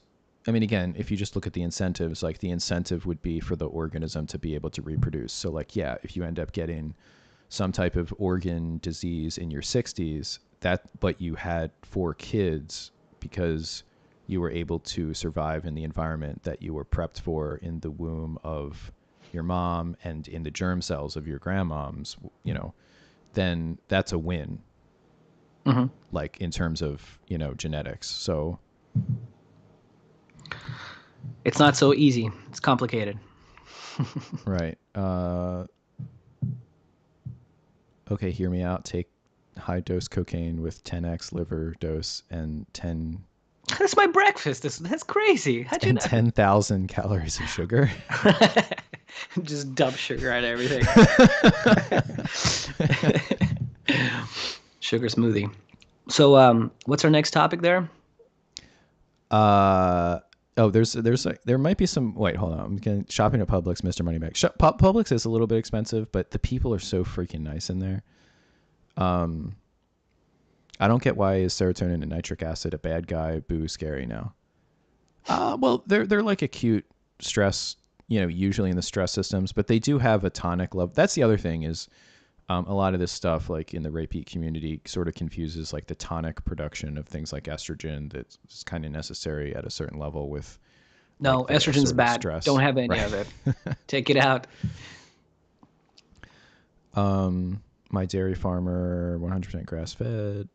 Very cool. Yeah, that's cool. Have you guys looked into the relationship between retinol, copper, and iron? Retinol, copper, and iron. No, not specifically. No. I mean, that sounds like, I don't know if that's a specific topic that people talk about or if that's just like, because I'm sure there's a lot of relationships between those things. Mm-hmm. If I'm trans and I take testosterone, do I need to look at daily nutrient requirements for men or women? Shit. I think you just did a hecking invalidation. This is Inception going on right here. I don't even know. Ray Pete says Prion is related to metabolism of consumer. Yeah, maybe.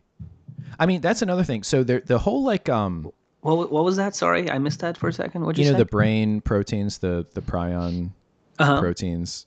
Ray Pete says that the prion is related to metabolism. So like if you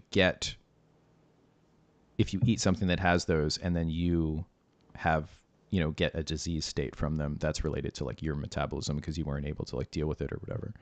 I guess. Interesting. Now, I think so that actually kind of gets to like the Pasteur versus Béchamp thing. Like, is it the bacteria or is it the environment of the person that causes like an infection or whatever? Mm-hmm. And again, it's freaking both. Like, you could Kyle, take out the fish out of the fish bowl. You don't get. Oh, this is my favorite. Yeah, I know, because people want it to be like one or the other, right? Badly. Yeah, like even if you have really bad health, if you were in some kind of like notobiotic bubble, you wouldn't get infections. You wouldn't have problems with bacteria. And even if, and then, you know, yeah, people that have better health or better, like whatever kind of, you know, whatever type of infection you're talking about, people can be more or less resistant to it. And that deals with the environment. So it's not like, yeah, if you have a certain dose of some bacteria delivered in some way is not going to make everybody sick. Mm-hmm. I'm struggling to like continue to have the exact same take on almost everything, which is that the dichotomy is false. Like that's I feel like I should just like it to me it feels like I'm being too repetitive, but it's just always kind of my opinion. Too fucking bad. I mean, I don't know, like, because people like, it's like we talked about in the podcast with you and I in my show. It's like, right, people want you to have that strong horse and just stick to it. Like, you know, no, Kyle, right. Which one is it, motherfucker? Tell me. So if you're actually trans and taking testosterone, then you should look at the daily nutrient requirements for men. especially if you're not menstruating. Yes. Let's see. Well, I mean, if you're taking testosterone, you're gonna burn more calories and you're gonna eat more food. Just even whether you want to or not, you're gonna start feeling it. What's your take on salad man saying honey, I guess that's polysalads, is not sugar because of nitric oxide metabolites in it? Can I say full retard here and just Yeah. full retard? Did you see the That's study that special. he quoted from for that thing? It I was don't like, follow him. Yeah, it was like 6 people. It was like 6 people or something like that. It was like a tiny little thing. He dug up the ends of the earth to find this study and then starts talking about it. And so that's my take. Yeah, I would ask what kind of study it is, but it sounds like maybe, like, did you probably didn't read it close enough to sort of give like a No, full... because as soon as I saw 6 people or whatever the fuck it was, I was just like, God, stop it. So, Right. but I think Bart K did a whole 1 hour thing, of him just going, no, silly man. He just does this fucking, I mean, you warm up to him after a while, right? Where he just stops and he just goes, no, you're wrong. No. Well, even when he was saying it about me, I thought it was funny. Oh, it's Like, so funny, man. He's like, asshat. Yes. He's talking about this fucking guy's an dichotomy. asshat. Oh, he is like firm, dude. He is like, but my favorite tweet just goes, no. And then he continues the video again. The best part of the one where he's responding to me is he's like, at one point he's like, no, wrong. Well, yes, but no. Like, because he's kind of saying that it's like whatever I said was like factually correct, but like, not applicable or whatever. I want to give him a hug, dude. The guy needs a hug. He's like wearing a military outfit now and the beret, like the fucking, like the green beret style thing. Wow. Yeah, he's wearing that in his streams now. He should do a stream with Martin Cabello. Oh, dude, who's that? Martin who? That's that. I think I've shared some of his stuff. He does like stuff on Instagram where he does these cryptic poems.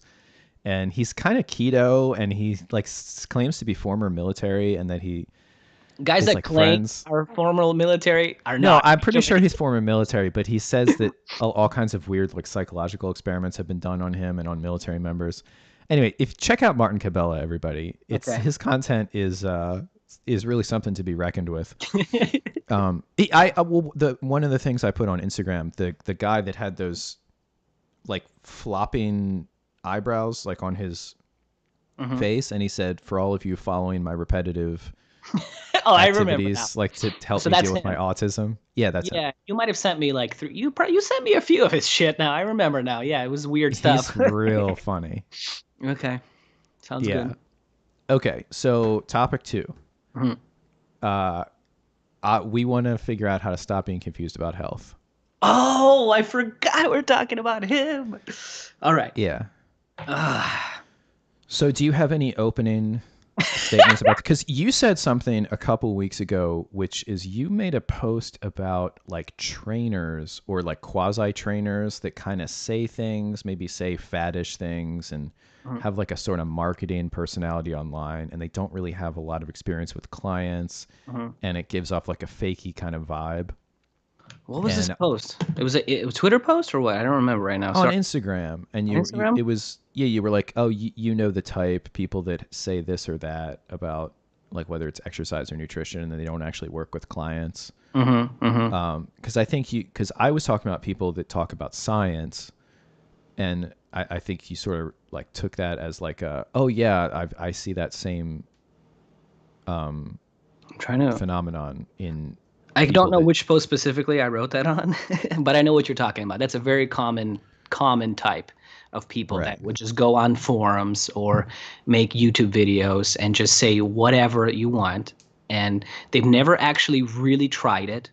Like even something as basic as like the carnivore diet. They'll talk about it like you want to, this is great diet or this is a bad diet, but they've never had any experience with it themselves, or it's like an experience of like a day. You know what I'm saying? Like, I was vegan for like 2 weeks, bro. Like, you can do it. Trust me, you can build muscle.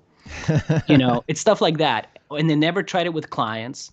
Because, like we can try something with one client and like be like, okay, this, I may be onto something. And then you'll, work with another client and you may realize that nobody, you're dead fucking wrong. You know what I mean? So Mm-hmm. yeah, he seems like one of those guys. Yes. Well, what it is there's this cottage industry of like online content, obviously, and whether it's that guy, you've probably gotten ads for that guy, V-Shred, Yes. Yes. that company. I thought you were gonna bring up the guy that talks about growing your balls, but Oh, I've gotten those too. Fuck. They That must guy. really be listening to myself. Yeah, now. V-Shred is like, he reminds me of like what was it, Mike Chang? Is that the name of that guy? Remember that guy? You know what I'm talking about? Asian dude that was just super jacked, and he would just be like, "Hey, you want to grow big muscles? Do this," and it would just be like this most outlandish claims. You know what I mean? V-Shred is like that, 100%. Yeah, so I watched a couple videos like the Derek More Plates More Dates guy Uh-huh. and Greg Doucette both did, because people have been doing V-Shred takedowns for a long time. And what V-Shred actually is a big company, and he's just a hired actor. Like, he was a male model, Yeah, it's not and actually he's him just, yeah, doing right. this shit. And Yeah, they make products, and they just have him say, I got this body from these products, which yeah, is just not true. And what he actually does is like probably just normal working out, eating a normal bodybuilding diet, and he's probably on at least hmm, mild performance yeah, enhancing yep. supplements, And probably has so to always speak. looked at least somewhat good, decent physical Oh shape. yeah, plus he looks awesome. Even he's just handsome. He's got a He's great structure. handsome, great Yeah, structure. Yes, large yeah, penis, all those good things. yeah. So you know more than me. But uh, him, it's just like, to me, it's like so like low tier YouTube stuff, because those guys have been around forever and they're still around. mhm. Obviously, he's just the new reincarnation. Like, he's not even Well, remotely he's kind different. of shot the moon. Like, I think his company has just taken it. It's been more successful than, Yeah. because I guess it's just a gamble. You go, okay, you might literally go to a company and be like, look, you sell a supplement. Here's the deal. Like, we're gonna repackage this. We're gonna change the style, and we're gonna market it, and we're gonna use this. We're gonna hire this model. Hmm. We're gonna spend 5 million over 2 years in ad deployment online, and we're going to buy demographic stuff to target the ads. It's a whole business Yeah. proposal, right? Yeah. This Like, is do you really this is what think this is. 2 million people are following videos of him with his phone in his fucking backyard, just saying Right. like, "Hey man, try this one weird trick"? Like, 2 million people do not subscribe to that. Okay. It's Right. either bot or both, or I mean, of course, there's some sad souls out there that are probably like, Hmm. Epoch. Okay, bro, I'll try that.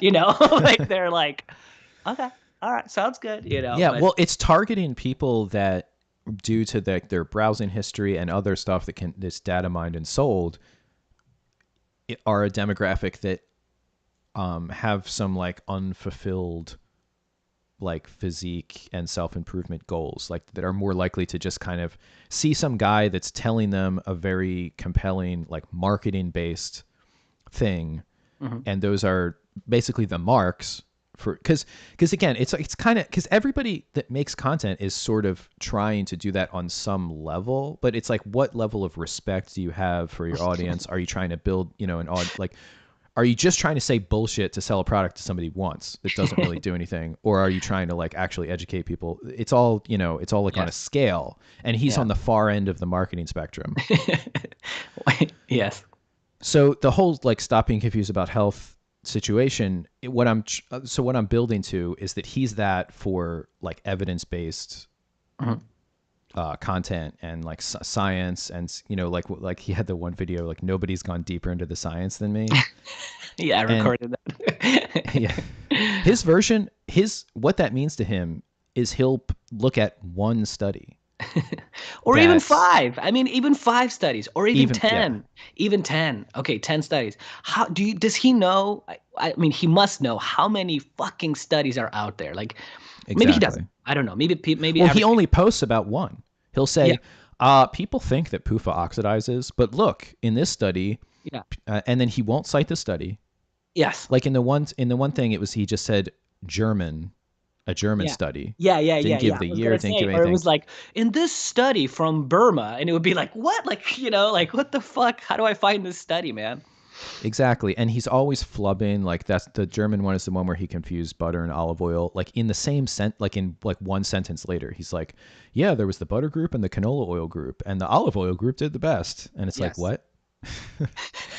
um, and so he did that a lot of times. Like one time, oh my God, the worst. I was actually kind of cringing posting this one to make fun of him because I'm really bad at making fun of people because if it's too bad, I just feel bad about it. Like if it's too embarrassing, Uh-huh. like I don't have a killer instinct. But he said somebody was like, "Oh, corticosteroids like cortisol are inflammatory." Like somebody was saying chronically they're inflammatory, but they're anti-inflammatory and acutely, and he's like, "No, they're like corticosteroids are are not inflammatory because they're NSAIDs."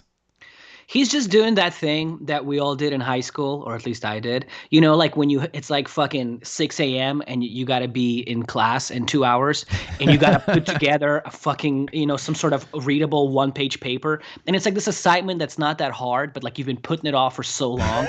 And then you got to do it. And you're just like, fuck. And so you just Google, like, and then the first things you do, you see those little studies, you just pull them up, cite them, done. All right, I'm good. Like they But seem. in this case, he literally said corticosteroids are NSAIDs, but NSAID stands for non-steroidal anti-inflammatory Yes, he drugs. doesn't know. So he doesn't know.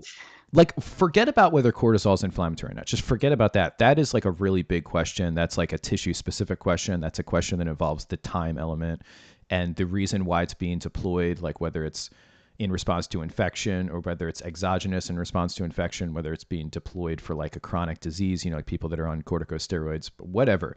Mhm. There's anti-inflammatory effects in a lot of tissues. There's some chronic pro-inflammatory effects. It sets things into motion, different physiological states that can cause inflammation, whatever. The dude said that a steroid is a non-steroid in the same like paragraph, like even maybe even in the same sentence, I forget. Dangerously close to each other. Like Mhm. Bro, I mean, yeah. I mean, you want me to give you my whole take? I can give you my whole take. Okay. First of all, do you know that he has another YouTube channel called Yogi O Abs, or is it Zero Abs? I'm not sure. Do you know that? I think you told me he did, but I never looked it up. So he has another channel. And on this channel, he basically just like shuts down feminism with like his deep, very intellectual thoughts. Mm-hmm. And he talks about Christianity and, God stuff and those sort of things. Mm-hmm. And I think what he's doing on this channel is I think the whole kind of his whole point of view is just don't think that you're smarter than God, right? Because these things are way too complicated to understand. And if you're just listening to your intuition and your intuitive voice, you will figure out what you should be eating and what you shouldn't be eating. Okay, that's Mm-hmm. what I really think he's trying to get at. And that may be perfectly fine and reasonable, Mm-hmm. but he should not reference and talk about science stuff, because he obviously has no fucking clue. And if he were in the room with somebody like you, it would just be embarrassing because he really doesn't know what he's talking about because he's trying to validate himself by using scientific stuff, Mm-hmm. right? That's out there, but it's like so way beyond his level of knowledge and, understanding. And so it ends up sounding silly as it does to you and me, you and I. See, I corrected myself. Nice.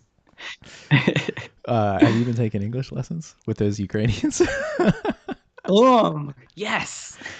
um, yeah. So yeah, actually, that's part of what bothers me about it is that what he has a core message that if you strip away his actual content and try to get to like his thesis message, it's pretty good. And he's capturing some of the problems in the research. Like he attacks the keto people and the carnivores and stuff, and he attacks Mhm. them mostly correctly. It's just he shouldn't be the one doing it.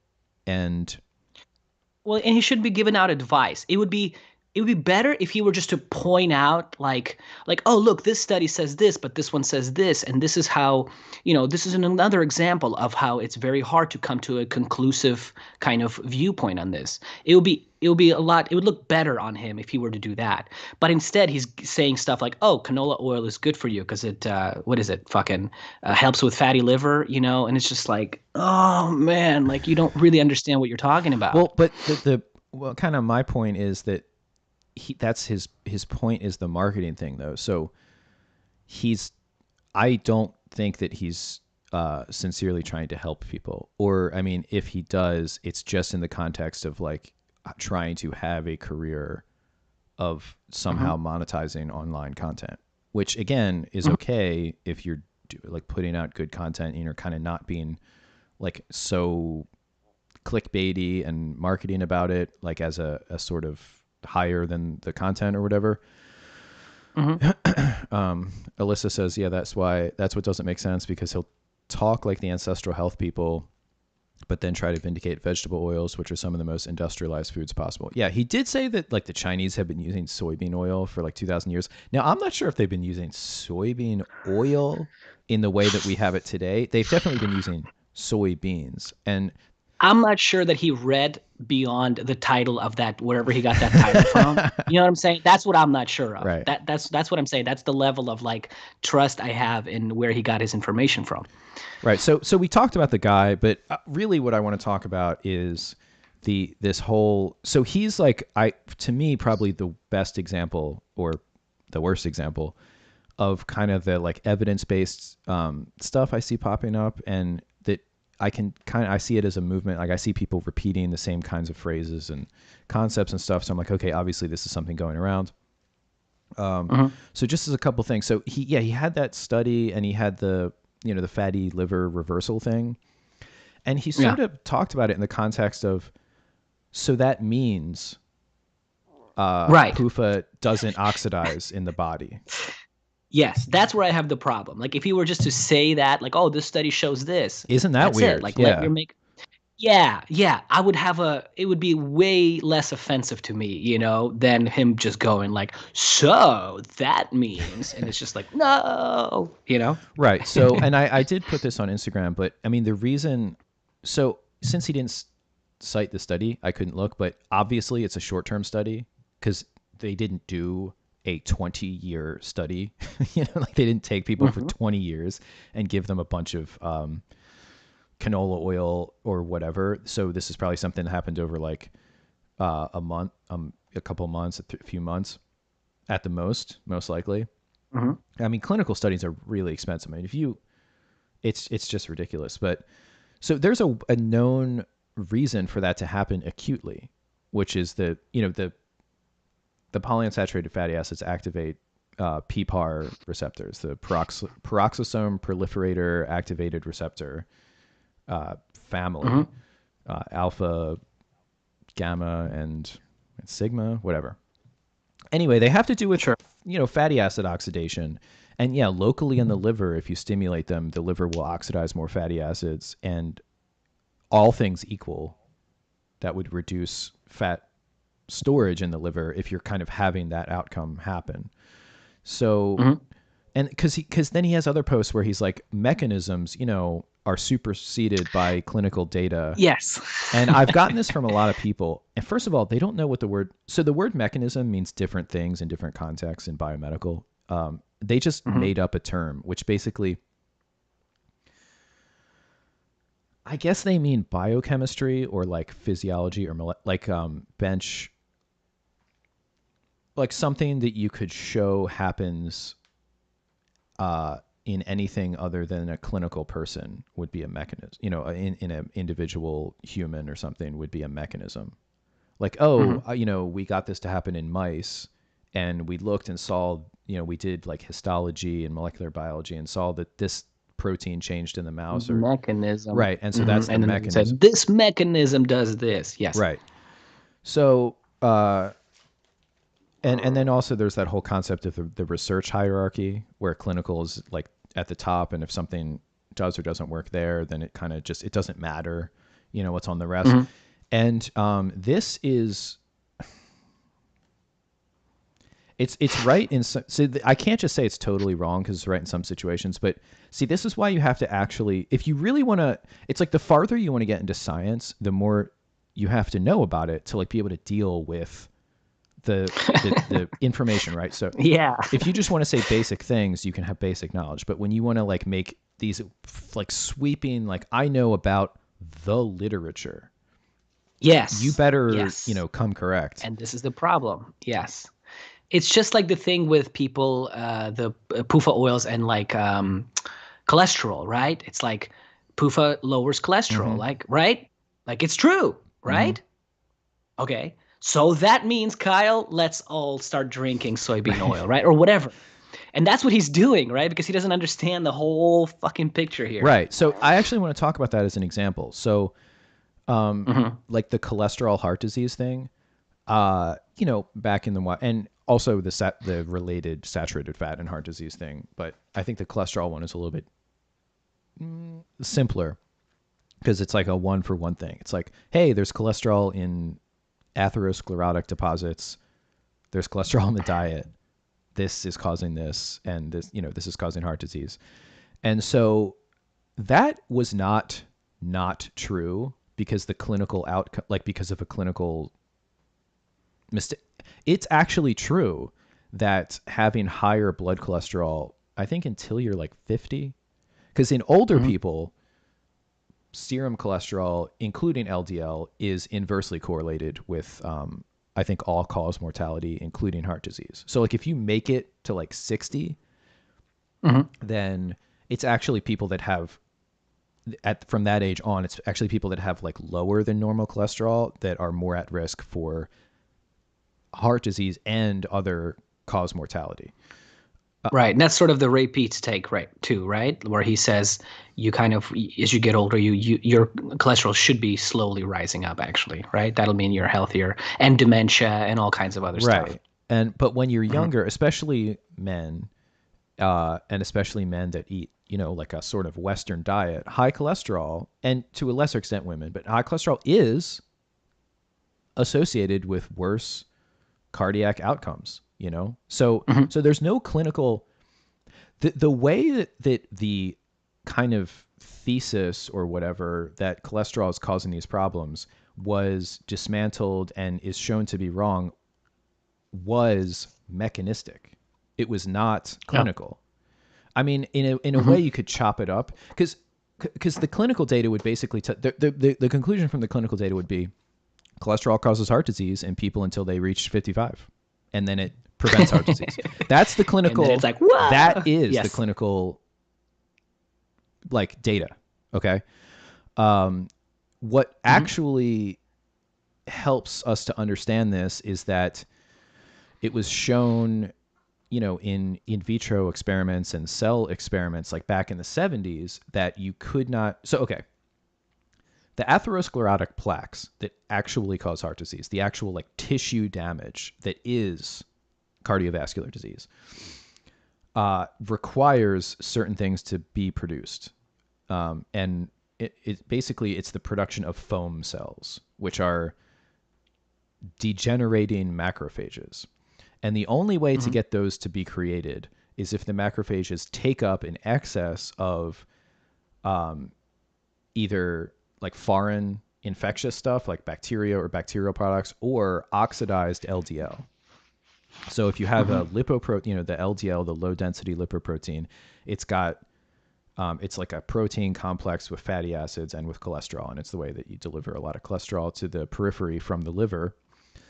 If it has a lot of unsaturated, polyunsaturated fatty acids in the outer, the part that's coming in contact with the blood, those can oxidize. And if enough of them oxidize, macrophages that are just in the system, and of course there would be more of them. And that's why I don't want to get too much off on a tangent, but infection and like endotoxin and stuff really helps this along because it makes the macrophage concentration in different parts higher. So they pick up more of this oxidized LDL and more of the bacterial products and more of everything and create foam Hmm. cells because they kind of have an unregulated consumption of this oxidized LDL. They see it as a, So they kind of speed that process yeah, they up. see it as a foreign agent and they take up a lot of it and Hmm. then they die. and they bounce around dead and hit an arterial wall and get stuck in the endothelium.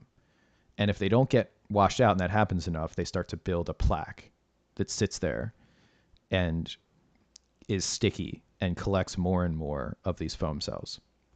Okay, so the production of the foam cells, like I said, requires that that macrophages that are taken up mostly oxidize LDL and probably some other stuff as well. And the only way for LDL to oxidize in vivo in a body is if it's polyunsaturated, because the activation energy to insert oxygen into a saturated acyl chain is too high to do non-enzymatically at body temperature. Okay, and this has been shown. This was shown in the 70s in vitro by, it was this group like Steinberg. I have it in a couple of my papers as a reference. But anyway, he showed that, you couldn't create foam cells because he would have macrophages and he would put them on a dish with like different things like, cholesterol and saturated fat and all this stuff. And he couldn't get it to happen without iron, which is a catalyst for the oxidation. It helps it happen faster. And if the medium didn't have polyunsaturated fatty acids in it. So one could say like, oh, well, that's just some stupid mechanism, right? Like, look at the clinical data. People with high cholesterol have more cardiac events until they reach 55, and then they have less. And women, have less because they have less iron than men because they menstruate, and they also eat less meat. And there's like several reasons why women like have just chronically a little bit less iron, sometimes a lot less or whatever, than men.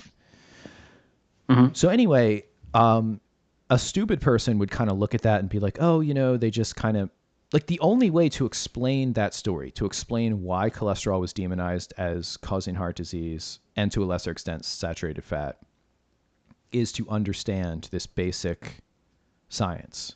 Okay, I guess basic science is what these people call mechanism. Yeah, well, it's not so basic for them, but yeah. So what I'm saying is that there's no value in taking, so clinical stuff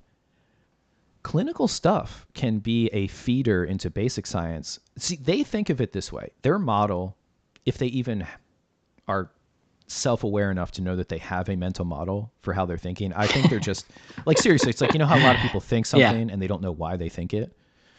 Yeah. So their mental model is that a scientist will do basic science, whether it's like protein biochemistry or molecular biology or like cell, petri dish stuff, and then animal stuff and all this stuff that's not on humans themselves, and try to find like something that looks like it could work, and then you can deploy that for like validation in a clinical trial eventually, because that's kind of like the FDA drug model.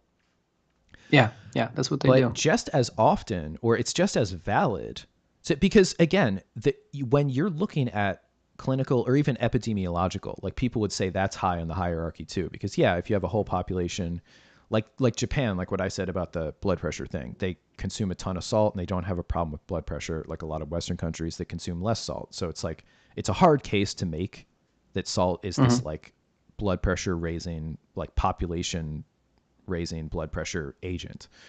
But it could be possible. I mean, it could be that they have some sort of genetic difference, right? So that's something. So how do you answer that question? You don't just go, salt doesn't affect blood pressure. That's what one of these people would do. No, it does. Yeah. And you can figure out how with different types of science. And you have to understand what there's a tool for the different questions. And in free living populations and epidemiology, you can get a certain type of information that you can then ask in a more controlled setting clinically, or you could do it in an animal. And it's up to the like intelligence and creativity of the researcher, which is sorely lacking at this point, and is part of the reason why it's so easy to criticize modern science.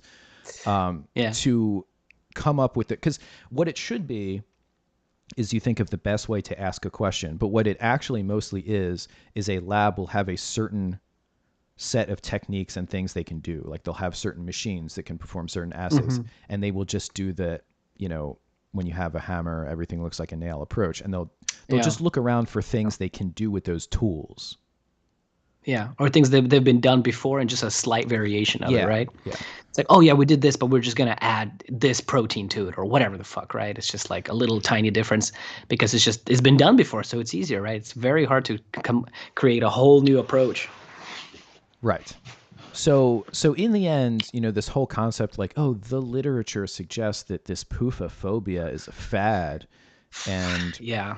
in a sense, it is a fad. It has exploded recently because these carnivores have like used up all of their ability to gain follower and gain clout uh, with carnivore qua carnivore. So they're jumping ship and being like, well, maybe carbs aren't the worst thing, but like veggie oil is really bad, and it's really bad together because if like now it's like sugar plus vegetable oil causes insulin Yeah, resistance, not just sugar. Like I've seen that. that's common. Yeah, Um, that's kind of Rhonda Patrick's kind of thing. yeah. So Yeah, yeah. so these people are popularizing the stuff that I've been saying for like whatever 15 years, and obviously Ray Pete's been saying it for longer, Mm-hmm. about some of the problems. And the thing is that these clinical studies, they're all short term. They have to be. Lost you there for a second, buddy. Uh-oh. Am No, I gone? God damn it. you back? Am I? You with me? Am I? Or no? You back? Damn it. Hello. Wow, came back. Did I It's come okay. back? It's all good. This is Yes. yeah. Um it looks like the YouTube. It still says connection is poor. It still says so. Maybe give it a All second. right, it looks like it's back. Oh, there you go. Uh A little grainy, but coming back yeah, slow. it says YouTube is not receiving enough video to maintain smooth streaming. As such, viewers will experience buffering. Well, That's cool. experience that buffering. They'll catch up. Yeah. You're going to experience Man, you that got buffering. interrupted there for a second. Yeah, sorry. Okay. No. It's okay. Come on. Sorry, everybody. I will definitely this weekend, tonight even, try to get this router situation figured out. So this clinical stuff has to be short term because you can't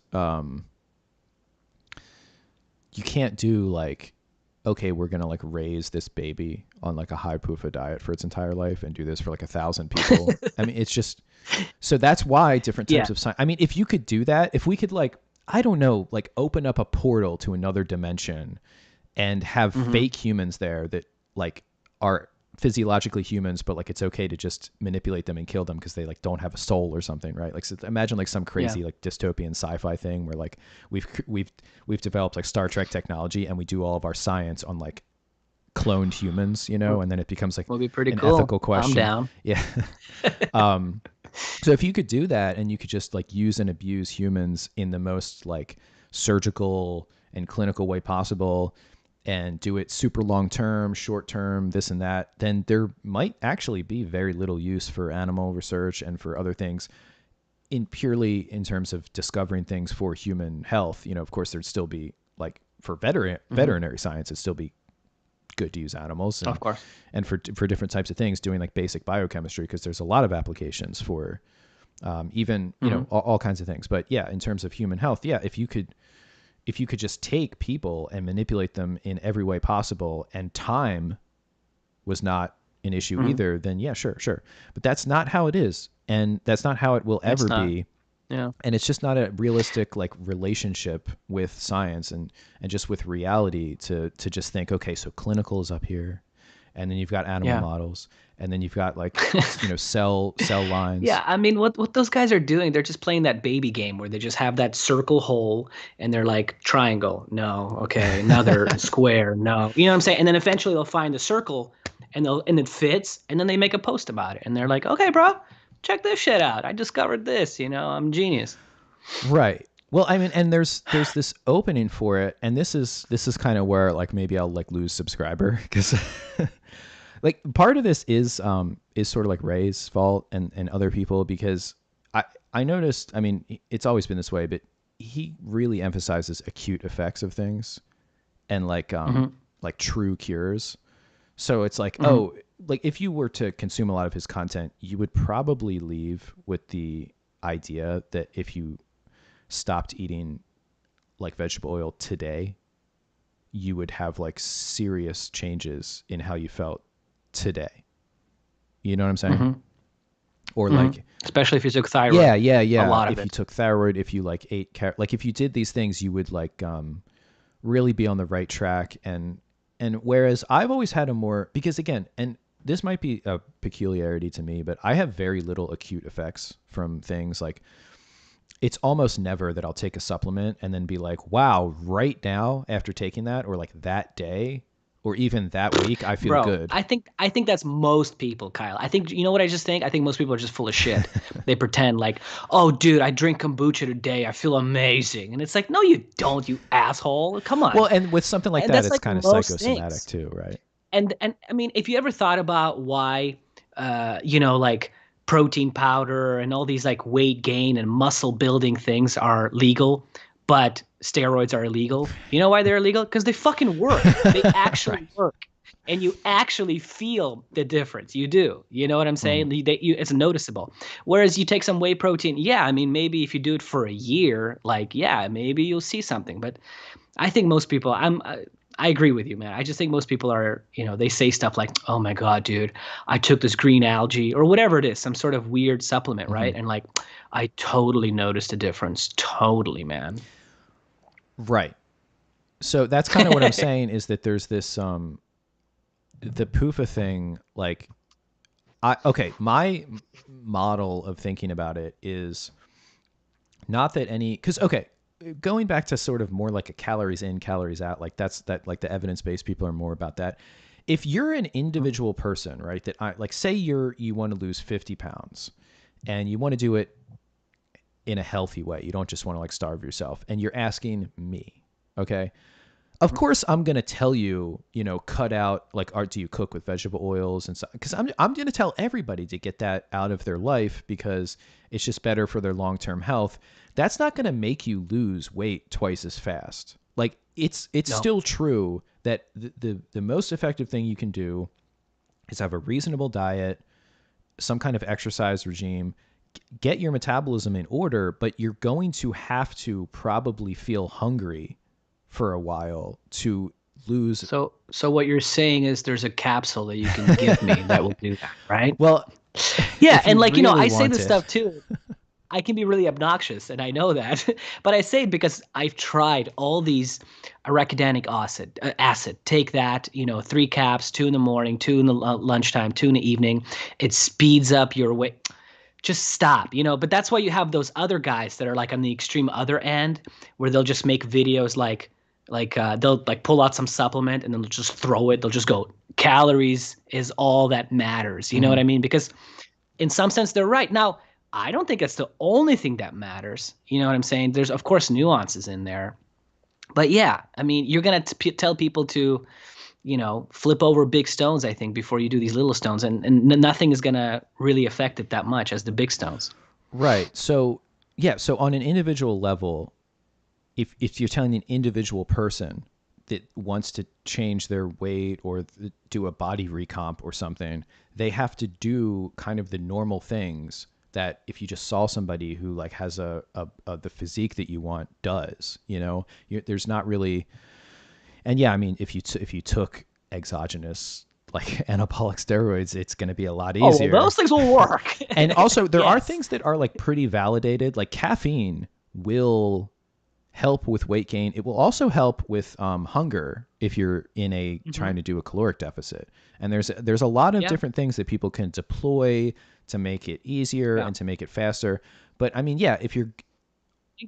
Sorry. And I was just saying, and again, it's one of those things that you can actually feel though, right? Like Hmm. Hmm. caffeine, if you, right? We all feel it, don't we? Whereas like BCAAs, fuck off. Come on. Like, right? You know what I mean? You're not like drinking a BCAA shake after your workout and you're just feeling your bicep blowing up like, Right. damn. You know? Yeah. So what I'm saying is, like, the way I see the PUFA question, and this is why I made the space alien epidemiology. Originally, that was an essay and turned it into a video. Is like, if you imagine kind of a normal distribution curve, right? Like the classic like hump in the middle and then the tails that are smaller off to the ends. There's and just think of that for like obesity or metabolic disease, right?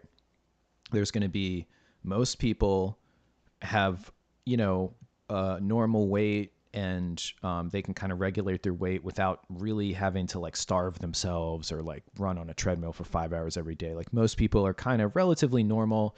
They'll start to get a little bit fatter when they get older, all that kind of stuff, normal stuff. And then on the one extreme, there's people that like have wasting kind of conditions where they can't maintain weight. They're just maybe it's a guy who wants to gain muscle in the gym and he's like force feeding himself and he's not really gaining.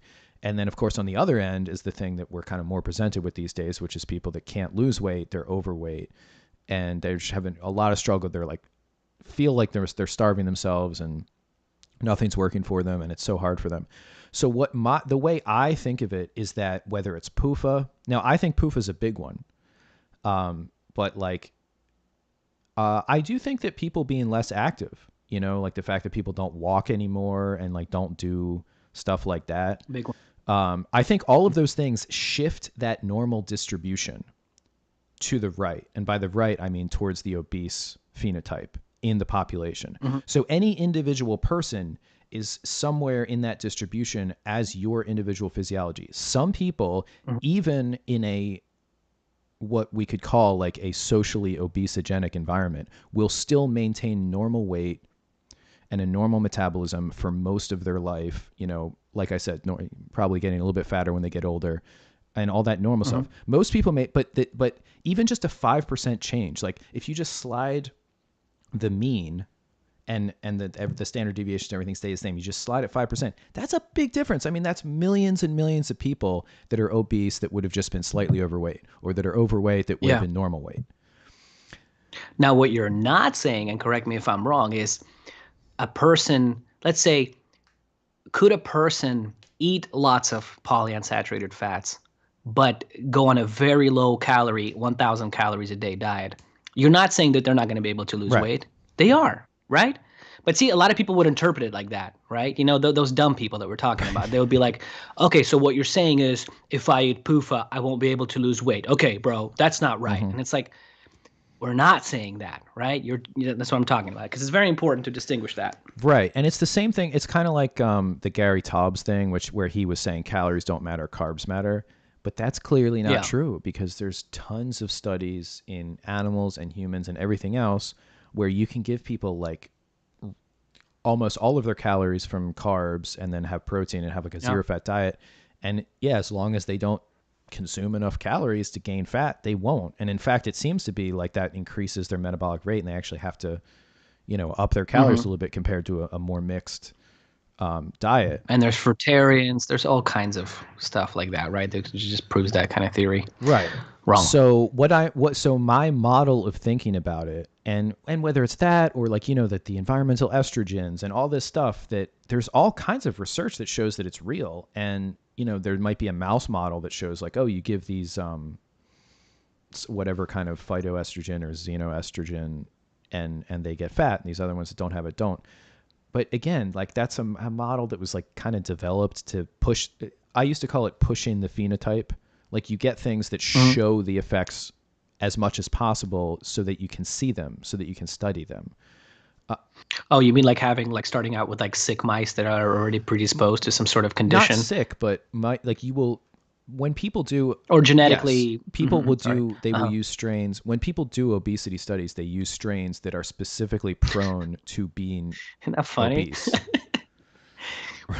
That's funny, man. I find it hilarious, honestly. Well, I mean, if you were going to study human obesity, you might study, okay, let's say there's a bunch of families of like fat people, and it's like you want to study what makes humans get fat. You might look at their kids over their life rather than the kids of parents who are normal weight, right? Like, because obviously whatever the heck those other like there's no obesity there. So like, could you make the children of the normal weight parents obese? Sure. You can make anybody, you can make anything like within reason if you're willing to do But it enough. requires a lot more work. Right. Yeah, like if you have the will, Yeah. you can make any animal sick. You know what I mean? Mm-hmm. Um, and it's a better trick. It's a harder trick to make them healthy, right? So, and especially over the long term. Again, and and people talk about this with like yo-yo diet. Anybody can lose weight for some amount of time, some Mm-hmm. amount of weight, whatever. But so I think focusing on like kind of saying if you stop consuming vegetable oil, you will lose weight, and sort of imply like that will happen quickly. That's not. I mean, there are some people for which that will happen. And again, it's some form of it might not even be a normal distribution. It could be like fat tails. It could have a weird shape, whatever. But there's some kind of distribution among the human entire world population, in a country, Mm-hmm. in a ethnicity, in an age group, between the sexes, all of that, that will have this, like some people, man, can just cut 200 or even 100 calories like out of their diet and like lose weight really quickly and like not feel that hungry, and it's great. And some people have Definitely. to Yeah. do a lot more. Some people will get a bigger Yeah. hit to their metabolic rate by dropping And calories than physical others. activity, same way. Right. Yeah. Some people exercise less, more variety of outcomes you can get. Yeah. Right. And that was something like it seems like a lot of that's done in the hypothalamus, like some dynamic equilibria within the appetitive centers of the hypothalamus, the brain, kind of hindbrain or brainstem area, the lizard brain, Mm-hmm. are more sensitive, are more defensive of body weight than others. Like if they pick up, Yeah. the fat cells are sending out signals that like, oh, we're not getting, as much stuff as normal and we're kind of like burning down, then some people's brains will Mm-hmm. make them hungrier more than someone Yeah. else. Sure. So I think I think that's the correct way to think about it, and that a lot of these like people that come up with these like hot takes or whatever are just kind of because there's like an opening, and it's just like V shred. It Yeah. There's an opening because there's a big time element to things like getting big muscles or whatever, and there's a lot Mm-hmm. of people saying things that are incorrect or giving advice that maybe doesn't work the same way for everybody, and it's kind of marketed like it does, whatever. And then so that allows somebody who's just flat out lying or To just go full retard with it. or Yeah. not even necessarily flat out lying, but using like a kernel of truth here and there to just market themselves and get you. Yeah. That's their opening. So Mm-hmm. the other thing is, we were talking about calories in and out, and I had written down, I just saw a note here, these people, evidence-based people, and their Mm-hmm. hierarchy of research, with the clinical on top, and the mechanism, or I would say basic science on the bottom. Funny, Yeah. how interesting that if someone suggests, okay, that they are in a caloric deficit but not losing weight, what's the first thing they do? Mm-hmm. They say that's not possible because of the first law of Yes. thermodynamics, which is the Oh, most that's my fucking favorite. basic science Oh man, in that's the my favorite. entire. By the way, you brought that up. Whew, that's a whole can of worms with the basic law of thermodynamics, man. Whew. Right. So now I don't have an issue with the law of conservation of energy and matter or mass. Mhm. I think that I don't have any like problem with that being true or whatever. It's just interesting that they Mhm. have that as an a priori truth, and there are Mhm. no amount of people that could claim to be consuming less calories than they're burning and not losing weight. Now, of course, what I'm saying is kind of silly, right? Because it's really hard to actually calculate how many calories you're burning. I mean, you actually can't. Extremely You hard. have to be like in a Yeah, lab and setting. food, the same thing. You have to all the labels that you have on food, they're all not right. They're all inaccurate. Exactly. So, but what I'm saying is the entire calories in, calories out thing is an inverted research hierarchy, because the first law of thermodynamics is, first of all, it's not even a lab. It was kind of discovered in science that was done with the steam engine, because the steam engine was invented, and then all kinds of people were like, how does the steam engine work? Like, and they learned things like about vacuum and how vacuum works, and about conservation of energy. So it was like, it was an example of an invention. This is another interesting thing. Usually a lot of basic science and sort of scientific laws come out of analyzing inventions that people just invent versus inventions coming from scientific discoveries. Yeah, that's really cool. Yeah, it's important. So what I'm saying is, though, is that these people would never in a million years consider a clinical result. Like if somebody had they were like, a doctor was like, look, man, I've been doing indirect calorimetry on these patients, and it looks like their metabolic rate is this, and I'm feeding them this, which is a lower number, and it's and not they're not losing happening.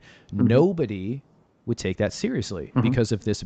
Yep. So they don't actually, what I'm saying is, this like stuff really triggers me. They don't actually believe what they're even saying. They're just fucking idiots. There's just like the whole research hierarchy thing. They don't even know what they don't know. Like it's like an unknown unknown. There you go. That's a great way of putting it. That's what I was trying to say too. They don't even know what they don't know, but it's true, man. And the thing is, it is, yeah, sure, it's mostly true most of the time. And I mean, it's true. Like it's true. Yeah, but there's a difference between mostly true and true for eternity, right? True, like this is it. Like there's no fucking way, you know? There's a difference. Right. So like, cause it's one thing if somebody comes up to you, because, okay, let's be real. It is true that most of the time, if somebody says, look, man, I've been in a caloric deficit and I'm not losing weight, they're just wrong. Yeah, they're full of shit. However, to just have a boilerplate response of somebody saying, I'm trying to lose weight, what can I do? And the response being, eat less calories than you burn. That doesn't help anybody. That's like saying, what can I do to lose weight? And saying, lose weight. So bodybuilders and people that I associate with have direct experience with that. You know, some of those guys have zero understanding of science, you know, but they just understand that on a bro science level where, you know, there's a whole discussion to be had about bro science versus science, because I'm starting to become of the belief of like sometimes almost all the time bro science is way better than actual science, because bro science is like, you know, you go to the gym and the guy says, and you're like, I want to get big. And he's like, do this. And then you do it, and then it works, okay? Most of the time, unless if the guy is just genuinely lying to you, right? And then science are the types of guys that are like, hey, use this one trick when you're doing the bench press in order to grow. No, and it never fucking works, okay? So with bodybuilders, a lot of times they'll have these chicks that are like on 1,100, 1,200 calorie diets for like months, man. And they do stop losing weight, and calculating all that stuff, their metabolic rate, their BMI, or whatever the fuck, it ends up that it's like, why aren't they losing weight? And so you know what they do? You think they put them on a lower calorie diet? No, they just give them more T3 or some sort of PED. Seriously, right. and then it starts happening again. Right. So it's like, you know, right there's an example of it's not always the case. But of course, the average douchebag at the gym that's like, hey, bro, I don't know, man. I've been doing like 1 hour cardio a day, and I've been working out like 3 times a week, and I'm like, I'm just still fat. Like, I don't know why I'm not losing weight. Like, yeah, those guys most of the time are just telling you a lie, right? They're not telling you the truth, that they're not really in a calorie deficit. Yeah. So you touched on it. So the calories in, okay, somebody said, is calories in, calories out falsifiable? Yes, but nobody would ever believe it. Yeah.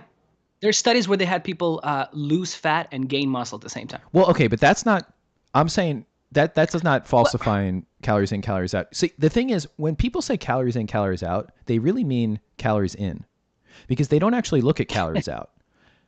Yeah, that's true. Also depends, like, what did you do today? Lay on the couch or go on a walk, or did a mix of both? It really fucking depends. Yeah, it really and depends. Of course we do know there are hormonal conditions. Like the most striking is that the one where the dyslipidemia or just not lipidemia, lipidystrophy, What's that? It's the one where people will have a certain part of their body that has a ton of fat and then have a almost like a wasting sickness. Usually it's upper and lower, so like their legs will be like sick, skinny, and they'll be like a refrigerator on top, or vice versa. They'll have like fat lady legs, or they'll have like really fat arms, like right here, right? So that shows that what's actually driving, because of course, calories in, calories out is true. If you were to just take the human and like burn them in a bomb calorimeter, there'd be a certain amount of like calories in there. And that corresponds to what they've been consuming and using versus not using and burning over their lifetime. That's true. But what actually makes up that tissue is determined, you know, endocrinologically and physiologically, neurologically, like what the drivers of like tissue turnover and deposition and differentiation. So like a bodybuilder obviously is not in this, like a bodybuilder may in the same amount of calories and out the same amount of calories as a obese person. They could have the same metabolic rate and the same intake, and yet they have an entirely different body comp, right? And that's because one of them, their metabolic rate is just from like sedentarism and because they're really fat. And how much muscle they have in their daily activity. There's and the so other many person's things exercising, and that's changing their entire like endocrine profile, their entire physiology. So, but yeah, just the point being that like just saying you have to decrease your calories, it's sort of like a what's it called, like a reflexive property or something, where it's like A equals A. It's like, yeah. So the question is like, some people have a lot more like, you know, and yeah, like of course most people that are doing calories in, calories out, if they're actually working with a client, will try to come up with strategies to help them. And yeah, taking T3 may increase out, right? So that's targeting out, because most people just and target PEDs. So anyway. And sometimes another thing is sometimes people they do a refeed. You know that concept, right? Where they'll say like, I can't lose any weight. They'll have the chick go and eat a couple of burgers and steak and relax for a day, and then boom, the next week, a pound or two comes off again. So yeah, it's right. It goes like that. So yeah, so ultimately, like, okay, the last note I have, the guy we were talking about before, but again, it's not entirely about him. This idea of like nutritional science is kind of a young science, and it's like, we don't know why this happens, we don't know why that happens. So nutritional science isn't really, nutritional science as a term is kind of like climate science. It was like made up as an amalgamation of other, so like climate science was invented politically to just be like, look, global warming has to be real because there's a whole field dedicated to it. But really what climate science was before they just invented that field was meteorology and geology and certain types of physics, like that have to deal with like error currents and that basically the meteorological parts of whatever. Yeah, they didn't say climate change science, right? They just now said they say climate. Those yeah, terms. Because when you're actually studying the climate, you're using the tools of some other science, and it's the same thing with nutrition. And like 90% of the nutrition, the literature, it's not like the person isn't in a nutritional science department. They're in a biochemistry department or a physiology department or an my title in graduate school was in a nutritional science department, but the lab I worked in was the endocrinology department. And I had people on my committee from both the nutritional science department, the endocrinology department was called animal science and endocrinology because its history started from animal science, because it was an agriculture. It was like Rutgers had a thing with local farmers, and they used farm animals. They still have actually a horse research thing that's like a leftover from that era. Yeah, they have a horse treadmill. That thing is fucking crazy. Yeah, those motherfuckers don't fuck around. Those Louisville type people that go to those events of a horse. A horse on a treadmill is like a train. Yeah. Especially when they shoot it up with equipoise and all that kind of stuff. Fucking thing. It's bigger than Rich Piana, you know what I'm saying? And nobody's bigger than Rich Piana. So, yeah, F's in the chat. So, yeah, I had people. I had one person from the exercise science department, and I had somebody from Epstein College. I forget what's college or university in Manhattan that was in the probably molecular science department. So the point is, like, this stuff is not nutritional science. the way at Rutgers, the actual department was split into two. There was basic, which is essentially just an amalgamation of basic sciences. Like you might be like the professors that were in there, they didn't have degrees in nutritional science. They would have a degree in biochemistry or Yeah. all kinds of things. And also because Slowly changing though, right? also because it Sorry, I was wasn't a just saying slowly degree. changing. Yeah.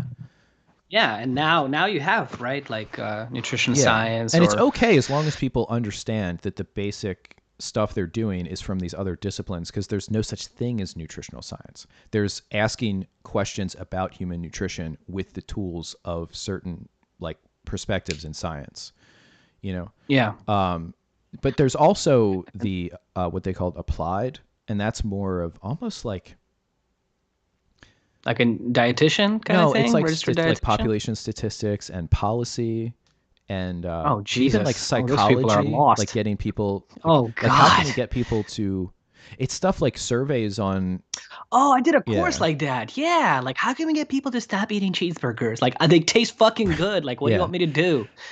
Oh my God, those are the worst. Sorry. yeah so there's the applied, which according to the research hierarchy that would be higher than basic, but nobody, I mean, I want to, there might be somebody that used to be like a colleague of mine, Respect. yeah, respectfully, everybody kind of knows that like the the That it's the like people that do the the basic feminist dance science, theory yeah, class, right, are of yeah college. It's like are and again, and this isn't even there's applied science that is good. There's like population science, like the epidemiology that I liked about PUFA and stuff. I mean, that's good stuff, and that is Mhm. that you would call that in Rutgers, that would be in the applied department, and that's fine. Mhm. But everybody kind of knows that like the best students, probably the smartest and stuff, will gravitate towards the basic. It's just a little more sexy. It's kind of like how the best doctors, like if you get out of med school and you get recruited for your residencies, and it's like all the sexy, like surgeon, high powered stuff is all the people that, you know, had the best scores, and you know what Mhm. I mean? And somebody, Yeah. and it just is what it is. Yep. So, so talking about nutritional science, it misses the mark because there's really no such thing as nutritional science in that sense, in the same sense that there's really no such thing as climate science. It's a Mhm. useful term to talk about a composition of different disciplines that are asking questions about nutrition. And it has Yep. been created into departments in many institutions. But there's no such thing as like a method of nutritional science. Like if you feed an animal something for a while and then kill them and analyze their tissues, I mean, you're doing histology or molecular biology or whatever. You know, there's no nutritional science way to analyze an animal. It's just, you know. So So speaking of animals and horses, I gotta pee like a Russian racehorse. Give me 2 seconds. okay, Let everybody know what's our next topic. yeah. Our last topic is going to be this sort of like, it's just a little potpourri topic. It's about like, oh, it's sort of like the calories in, calories out weight loss thing, because I tried Halo Top ice cream. I actually have it right here. Yeah, this stuff, this stuff. Because I was like, I was watching some video. I like to watch YouTube videos. It feels really weird talking without Leo here anymore. But anyway, I like to watch YouTube videos about, you know, like what we were talking about, like Greg Doucette and other people like bodybuilders and people that seem pretty smart, and just see what their perspective is. And sometimes, you know, I learn things, and sometimes I have things that I would like to criticize and discuss, and those are, you know, worthwhile things. Let's go through the old chatteroni here. Some people have abnormalities in their hunger hormones. Yeah, right. Whether it's genetic or some other reason, yeah, mostly in the hypothalamus or in things produced in the stomach that feed to the hypothalamus to tell them, you know, that they're sated. What I miss? Oh, I showed my Halo Top. Oh, so let's talk about that. Did you try the cookies and cream one or no? After this one, I really wasn't super interested. Um, But yeah, I was watching that video on. So this guy, this Greg Doucette guy, he sells a lot of. Cookbooks. Yeah, and he does some coaching and stuff, and it seems like his method is the, I guess I would call it non-nutritive bulk method, which is that like you have things that make the volume of what you're eating larger, but those things that don't contribute to calories, and so you'll feel Right. fuller longer, and it's a tool for losing weight. And Yeah. Now, in his thinking, if you're eating a lot of salad and raw vegetables, you are getting a lot of nutrition. So, he would okay, probably still tell non-caloric. you. Yeah. Yeah. No, I'm just saying. I mean, but we can talk about that too if you want, because like he's eating like raw mushrooms and his wraps or Yeah, dude, whatever and stuff. yeah. His food is Raw like mushrooms taste like an balls. Okay, I'm so anti-P. sorry. Actually, even Halo Top, like the reason why I brought it out. So I ate this like 2 weeks ago, and I kept the empty carton in the freezer. So it's unfiltered skim milk. Third ingredient is inulin. Fourth ingredient is erythritol, and then cream, sugar, peanuts, It's gotta be gum in there. No? vegetable. Well, inulin is it's a what's that called? That's a type of insoluble fiber. Vegetable glycerin, egg yolks, and then the rest are that contains 1% or less. And it has no gums? No other gum in there? I thought I in the remember less seeing a than gum in there. 1%, it's got peanut oil, salt, cellulose gel, cellulose gum, stevia. Okay. That's pretty much it. So, yeah, it's a real murderer's row of like anti-repeat ingredients. And what I want to kind of zero in on is the erythritol. So I wanted to do an experiment. And I was like, okay, yeah, sure. So, you eat the ice cream and it's got less calories and it's also got more protein. And protein is sating. So there is kind of this argument that like, okay, you swap out a little bit of this for protein and maybe you feel more satisfied. It didn't taste bad. Yeah, but how much protein is in that one, by the way? Is it 5 grams a serving, something like that? It's not that much. You're right. It's 7 grams a serving. Okay, 7. I mean, it's still, but I mean, I think even regular ice cream might have 5 grams, dude. I think got a few. like Strauss or, yeah. So I ate it and I was like, all right, cool, And then a couple hours go by. And that freaking erythritol, man, it just made my tummy feel not so well for like that. Like, so I ate it like kind of around like 10, and then I wouldn't say diarrhea, but just sort of like not the best like GI experiences for like that night. And then the next morning I had like a bit of a tummy ache, and then it was okay. So, because I just wanted to see what the sugar alcohols would do, because again, it's another thing that I think there's a distribution of in the population. I think there's some people that they just eat any of that stuff and it wrecks them, and there's some people that can just eat it and not really notice that much, and maybe they're eating a lot of stuff that like counteracts it, because the way it works, right, is it's not digested by your enzymes, so you can't get to the sugar in the alcohol ester. But it tastes sweet because it's here. Correct. Yeah, it like binds to the sweet receptors, or however we want to say that. And so, but then of course it feeds bacteria. But even worse is that as it goes, through the small intestine and towards the colon and stuff, and it's not being absorbed, it brings water with it. And so as it brings that water, it causes like yes, and also it's bringing more water than that part of the intestine is used to, which will then maybe trigger some gut spasms and kind of like a ache, in different parts, and you interact with the serotonin system and you might get spasms and all kinds of things can happen. And that's kind of his thing, is like eat stuff like that. Cause yeah, I would think raw mushrooms. I mean, a lot of people will, just feel, I mean, it could do anything from make somebody feel really bad to, you just feel like a little distended. You just feel a little, I ate something, I ate this much. Bloated. Yeah. I just feel a little, it's a big word. my belly looks like it's sticking out a little bit more than normal. What's up with that? Mm-hmm. And yeah, that's kind of like his diet method. And I really don't like that.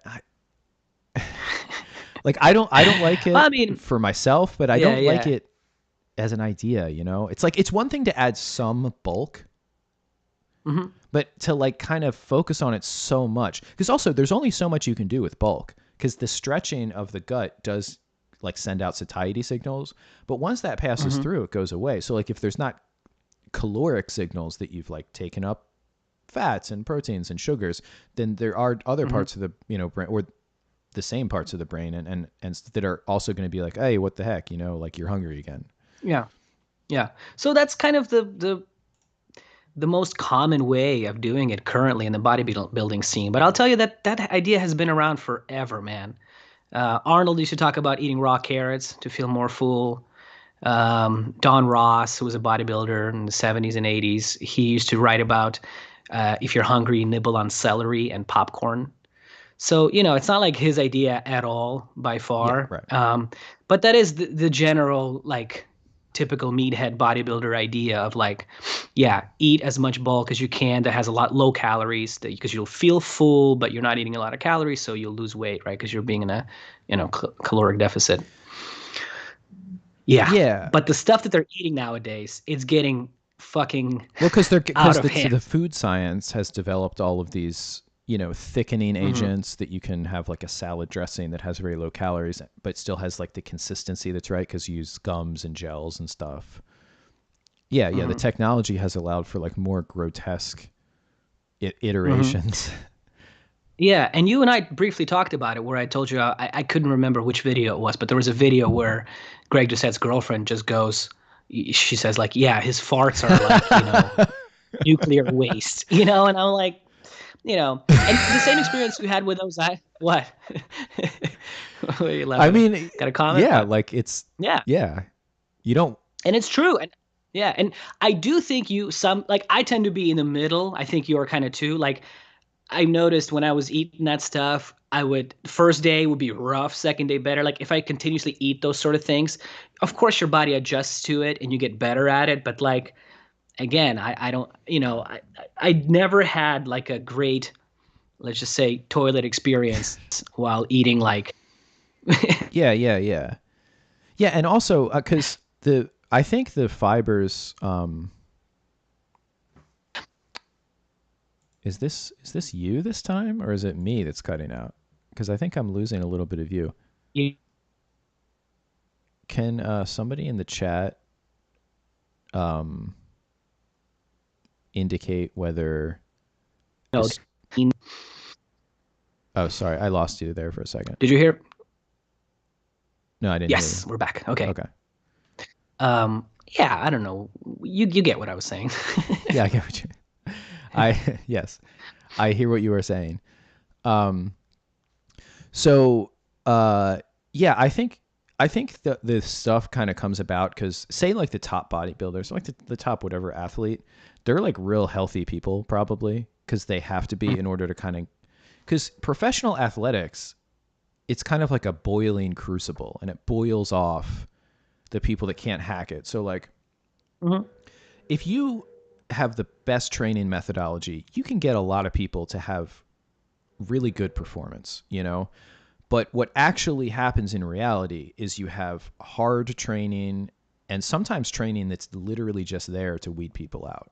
Like whether it's Mhm. gymnastics, like Olympic gymnastics or figure skating, body, like it, because life is happening, right? So you have to be healthy enough to like endure for Mhm. years Mhm. this stress on your body and have this Yeah. performance consistently over and over again to reach an upper echelon. And so you're selecting for people that can do that. Okay. And those people are In case of probably, bodybuilding, yeah, I was just gonna say, in case of bodybuilding, it's not so much physical anymore. It's well, I don't mean how much you can handle in the gym, but it's how much drugs you can handle nowadays. Seriously, and how well you do with them. Like, right. because some guy will take some 100 milligrams of testosterone and he will just get a little bit of muscle, going on, and then another guy would just blow up, right? So that's what bodybuilding is coming down to, where it's like how well your body responds to these sort of PEDs.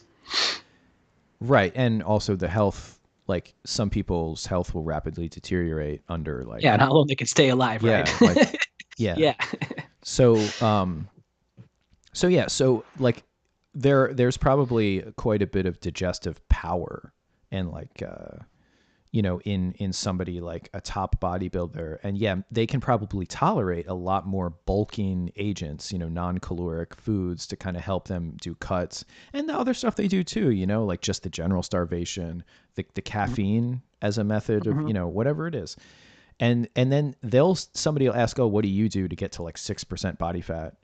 And they'll say what they do. It's like, that's going to mess a regular person up way more, because Yeah. it's just somebody who, that person would have never made it through the years of grinding to get to like the upper echelons of bodybuilding or whatever sport. So that person just doesn't have the physiological base to do that kind of stuff. And you look at somebody like Greg Doucette, he's maybe not tippy top, but like, I mean, he's It's good genetics. yeah, I Of mean, course. he's short, so he looks bigger, but like, yeah, I mean, he got way bigger. He did use steroids, but again, a lot of people can use steroids and not get anywhere near that size. Yep. And yeah, he can probably handle that stuff a lot better. Now, I wanted to try to share. This is the reason. Okay, we're gonna do an experiment here. So Okay. I'm gonna try to. Is it going to involve erythritol or no? No? I'm gonna add window capture, and it's gonna be Firefox. And I'm gonna, Ooh, haven't heard that name in a while. Damn. Good old trusty Fox. oops. Okay, so that looks really funny because he was okay. So I'm gonna move our Working? windows a little bit. Yeah. So this is Greg Doucette. This is like a picture of him. By the way, I'm gonna. Sorry, I'm just gonna move us forward here. I am literally learning how to use OBS on the fly. I know that's not super professional, but this is not a professional stream. I'm not getting paid to do this, so. So anyway, this is what he looks like. So he's like a body. So in this picture, and are you watching the stream?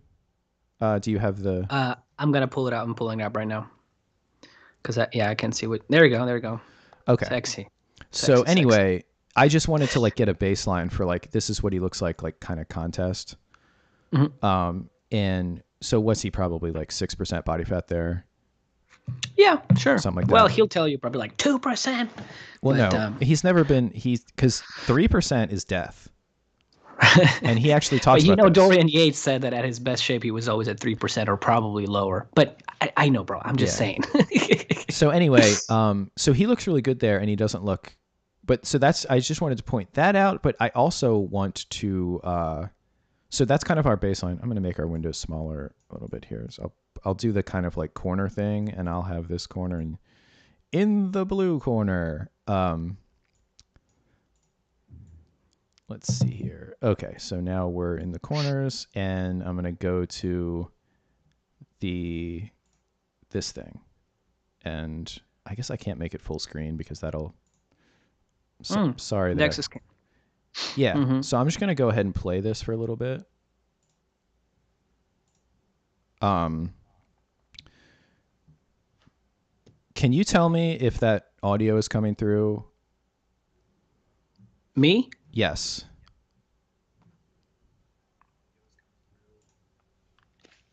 I don't think so. Yes.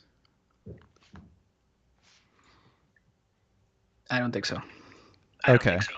So, but confirm with other people. But yeah, it's not popping up on mine. I hear us talking. I am going to click desktop audio. Oh, I gotta shut that off. My bad. That's me. Sorry. Pardon. All right, so I'm gonna put on the desktop audio, which I think will feed this into the thing, and then I think it'll make an echo for us, though. So he did this with Greg Doucette. Oh wow, that guy seems like a decent person. All right, so does can the chat?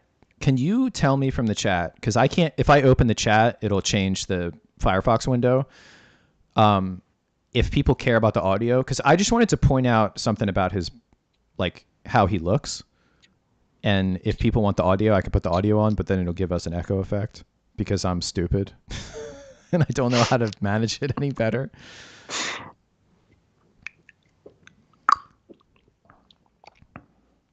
7% body fat. Actually, I guess I can. Nah.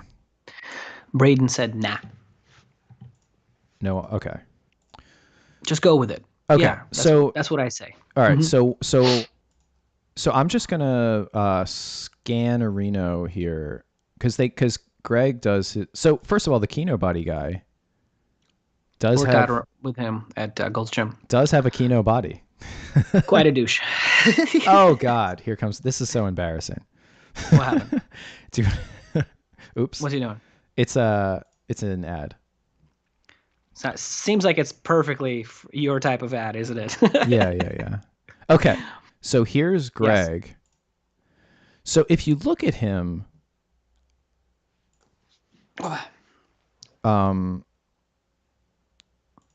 see how he was sucking in his stomach there? Mm-hmm. And now, okay. This is probably...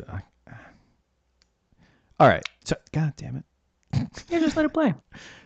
Well, because I want to like get a nice 5'6.5", he says. Okay. So all right. So that first picture of him, right? He was like probably 5 or 6% body fat on the stage, and he looked real ripped and stuff. And he didn't look bloated or anything. And here he gets his results. So he's going to get in this DEXA machine, and it's going to say that he's got about 9% body fat. But if you look at his stomach, it doesn't look like he only gained 3% body fat from that stage picture. Do you see what I'm saying? Mm-hmm. Like, does that... It's a lot more distended. Yep. Right. And he said he ate this morning.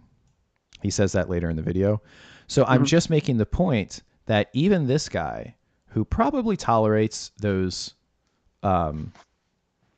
non-caloric bulking agents for, gut satiety signaling better than the average person, it looks like he's got, I mean, let me put it this way. He's 9% in this video. That's what it shows.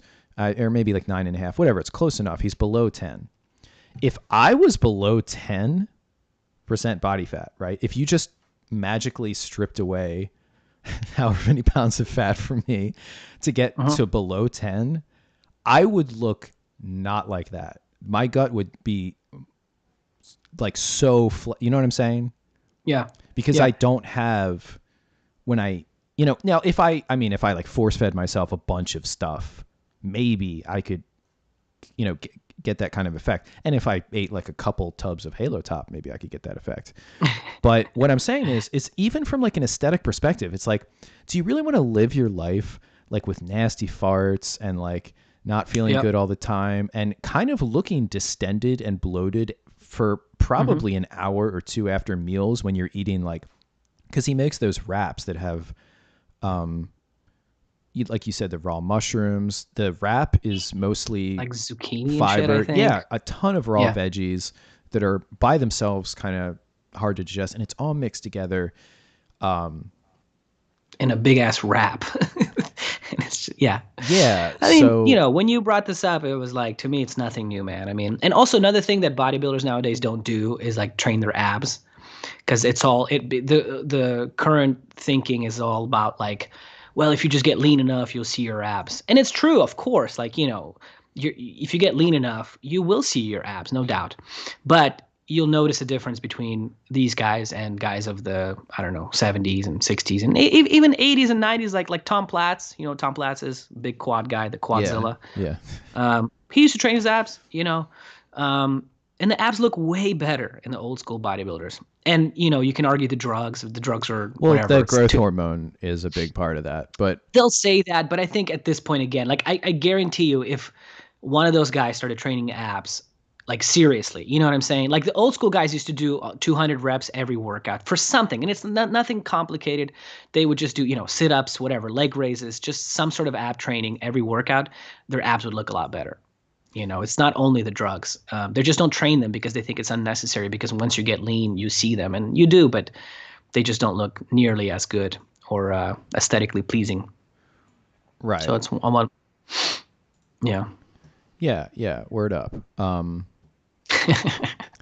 And so I was just making that point. It was just kind of like a fun little thing, because I'm going to talk a little bit more about in the future, like the calories in, calories out thing, and the way that people like the stuff that we touched on today, you know, where it's like there can be something that is true, but the modalities that come out of it aren't necessarily therefore the best. And there's also ways to apply something that's true in this like kind of grand, like, yeah, it's probably like, really, I don't think there's much of a reason to just not take the thermodynamic like laws seriously, but that's a lot different than what, you know, what's good for people. And, you know, a calorie is but like a calorie is a calorie. Okay. Like, but a not calorie is not a not calorie. Like if you like the fiber from a carrot is not the same, even though that's non-caloric for humans. It's not the same as like inulin or carrageenan or, you know, or even stevia, right? Well, that's not fiber, but yeah. Well, oh my bad. I'm sorry, but I'm just saying, like, it's in not general, a calorie. like calorie, right? Exactly. Yeah, yes. Yes. Yeah. So yeah. So that was my point. I think we just hit the 3-hour mark. So Ooh. do you have any? I think we're good, man. I think we talked about. Did we? Did No. we do it? We did. We did. Any questions? Is there anything popping up there? Yeah, I'm gonna scroll up here. Wow, there's a lot of. It looks like the chat increased activity in the second, like the last hour. Leo and his horses again. Woo! Epstein College, LOL. Yeah, I wanted to say that, but I didn't want to interrupt your flow there. I didn't know that. Yeah, well, it's not like Jeffrey Epstein College. It's like, yes, it is. It's like Albert. Sure. And he didn't kill himself. Sure. Yeah, Albert. So wait, hold on. Anything with science is the name. And thus the saying goes, if you're a tool. Okay. So there's kind of a little bit of discussion here. Inulin equals stomach pain. Is that Latin for stomach pain? Any thoughts on Agenus Vonderplanitz? I have a lot of thoughts on him. I met him. We've talked about him with you too. Yeah. On my podcasts. You know, peace be with him. Respect. Yeah. I mean, he really seems to have believed what he said, you know? Yeah. Just a lot more than. Talk about taking it to the next level. I mean, he went full force into it, right? Yes. Although I do wonder what happened over there. Is it in Thailand that he died? Yeah. Yeah, I do wonder what happened. Collapsed. Yeah, I do wonder about that a lot. Yeah, Agenus Vonderplanitz didn't kill himself.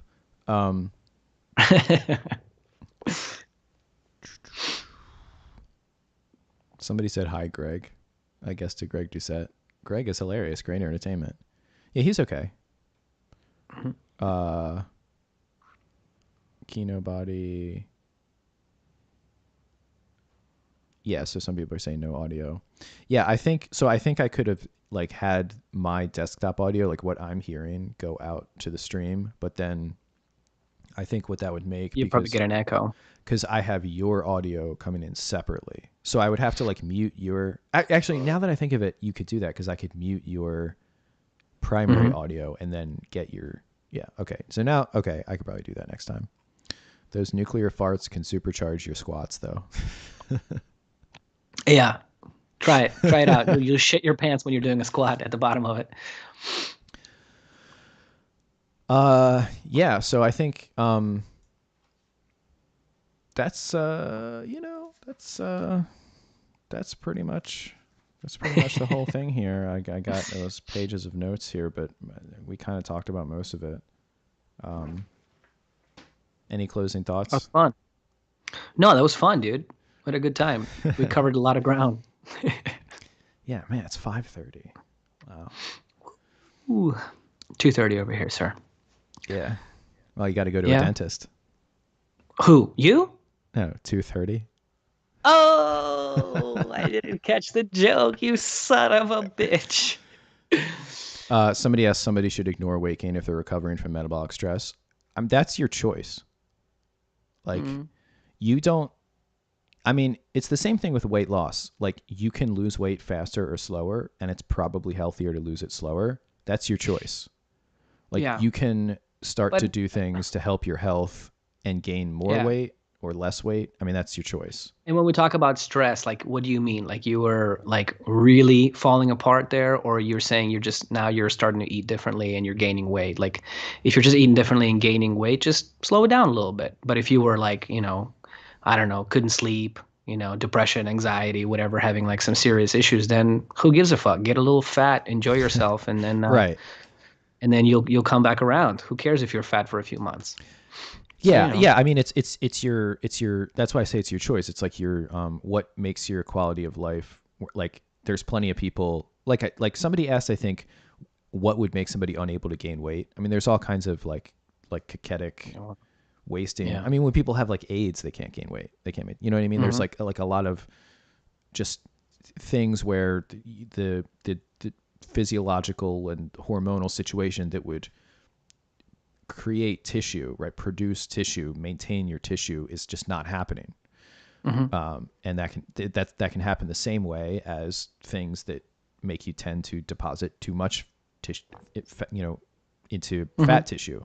There's kind of Hmm. two sides of the same coin of like a Is somebody dysregulation. having problem not gaining weight, or they were just asking the question? They were just asking the question. Oh, Um, hey, milk, baby. Get some raw milk, gallon a day. You trust me, you'll gain some weight. but yeah, it's all about like, yeah, what your goals are and stuff. But you should. I really don't think it's a good idea to be like, oh, I just read a repeat article, so now like I just consume spoonfuls of sugar all day. Yeah, well, that's what a lot of people do, right? And then Yeah. and then later on they'll post about it, like, like, oh, I have this great article about how people get fat on this diet, and it's like, yeah, like it's like, yeah, slow it down. But I mean, if, like I said, if somebody's recovering from fucking serious illness, Hmm. whatever, get a little fat. Fuck it, you know? Just keep the haircut in check. Go to the gym if you can, right? Just Yeah. don't, and also don't overdo it there, right? And like it'll balance out. I mean, when I started eating like a lot more carbohydrates, dude, I gained like 15 pounds, seriously. Because I think I was like under developing some muscle tissue because like I would just go so low carb to when I started doing like eating more carbs and milk and stuff, I was like, oh my God, like it was like 15 pounds, seriously. Hmm. So yeah, it was a huge difference. Oh yeah, same thing. Yeah, I was like right. 155 for most of Mhm. my low carb days, maybe close to like maybe 160 or something, and I was like really really lean. And then I start put carbs back in, and I didn't weigh myself on a regular basis, but yeah, I was like over 175 the next time I checked. Mhm. And actually, what that wasn't mostly fat. I think it was muscle and some water of just like, Yeah, glycogen and just having sort of a different like yeah. tissue balance and some definitely some fat, few like Of course, some fat. pounds of Yeah, fat. yeah, me too. I mean, of course, I gained some fat, but it was like, yeah, like you say, you just feel, your muscles fill up too, the Hmm. water. I mean, and it just takes some time before your body starts kind of Yeah. get through that shit again. Yeah. I mean, So it's the okay. reason why I say it wasn't fat is because actually my pants didn't fit any differently. That's what was so weird. I got on the scale and I was like Mm, almost 180. And I was like, yeah. but I hadn't noticed it in my clothes. I was like, like, what the fuck? Yeah, I guess I Uh, didn't think about that either. It was probably the same thing. Yeah, I don't ever remember like thinking, "Oh my God, I can't fit into these fucking jeans or whatever." Yeah, and Hmm. that's true. So if your scale weight is changing, but your clothes, like, because right, that's a different type of weight gain. Is like Hmm. something that you can feel in your waist and your pants is probably something, if you're going to be concerned about it, to be more concerned about than just the number going up, but your clothes fitting the same. That's just one kind of simple. Yeah. So Uh, fuck it. Join the thick boy club. Three C's. Thick. yeah, you can come out so thick. Um, Last question. What do you guys think has spurred the uptick in people finding Ray this past year? I wasn't really aware of that. Is that true? I think so, man. I think just I sadly I think it's just probably the social media stuff. I think it's just Instagram And because there's like, you and I talked about it, like it's starting to be not a lot of places you can go with the whole, like fad or whatever diet kind of area. So people are starting to, like Oh yeah. our Indian friend there, he came up with his own thing, right? Where not his own thing, but I mean, he came up with the thing of like intuitive eating, right? So that's like his thing. Mm-hmm. So Yeah, I think I did predict this a few years ago. I was saying the next thing will be people talking about some of these things, some of the I think the ready intuitive things. eating thing will be a thing. I think it will be, I don't know if it will be a big thing, but I think people will start saying that because you can only go so far with like, oh, this is bad, this is good, this is bad. So people will just say, it's all good and all bad. So just listen to your body. And, which doesn't really mean anything either. Well, it's so cyclical. I mean, that's been again just like that stuff from Pottenger that I was reading. It's amazing to go back and read some of this stuff, whether it's science articles or popular books or crap in newspapers. Like the same problems, the same tendencies, the same like Mhm. just over and over. It's amazing. Mhm. So with Yes, that, sir. that's like a pretty good note to end on. That's beautiful. Yeah. All right, everybody. Thanks for joining. That was fun. Heck yeah. Stream out. See ya.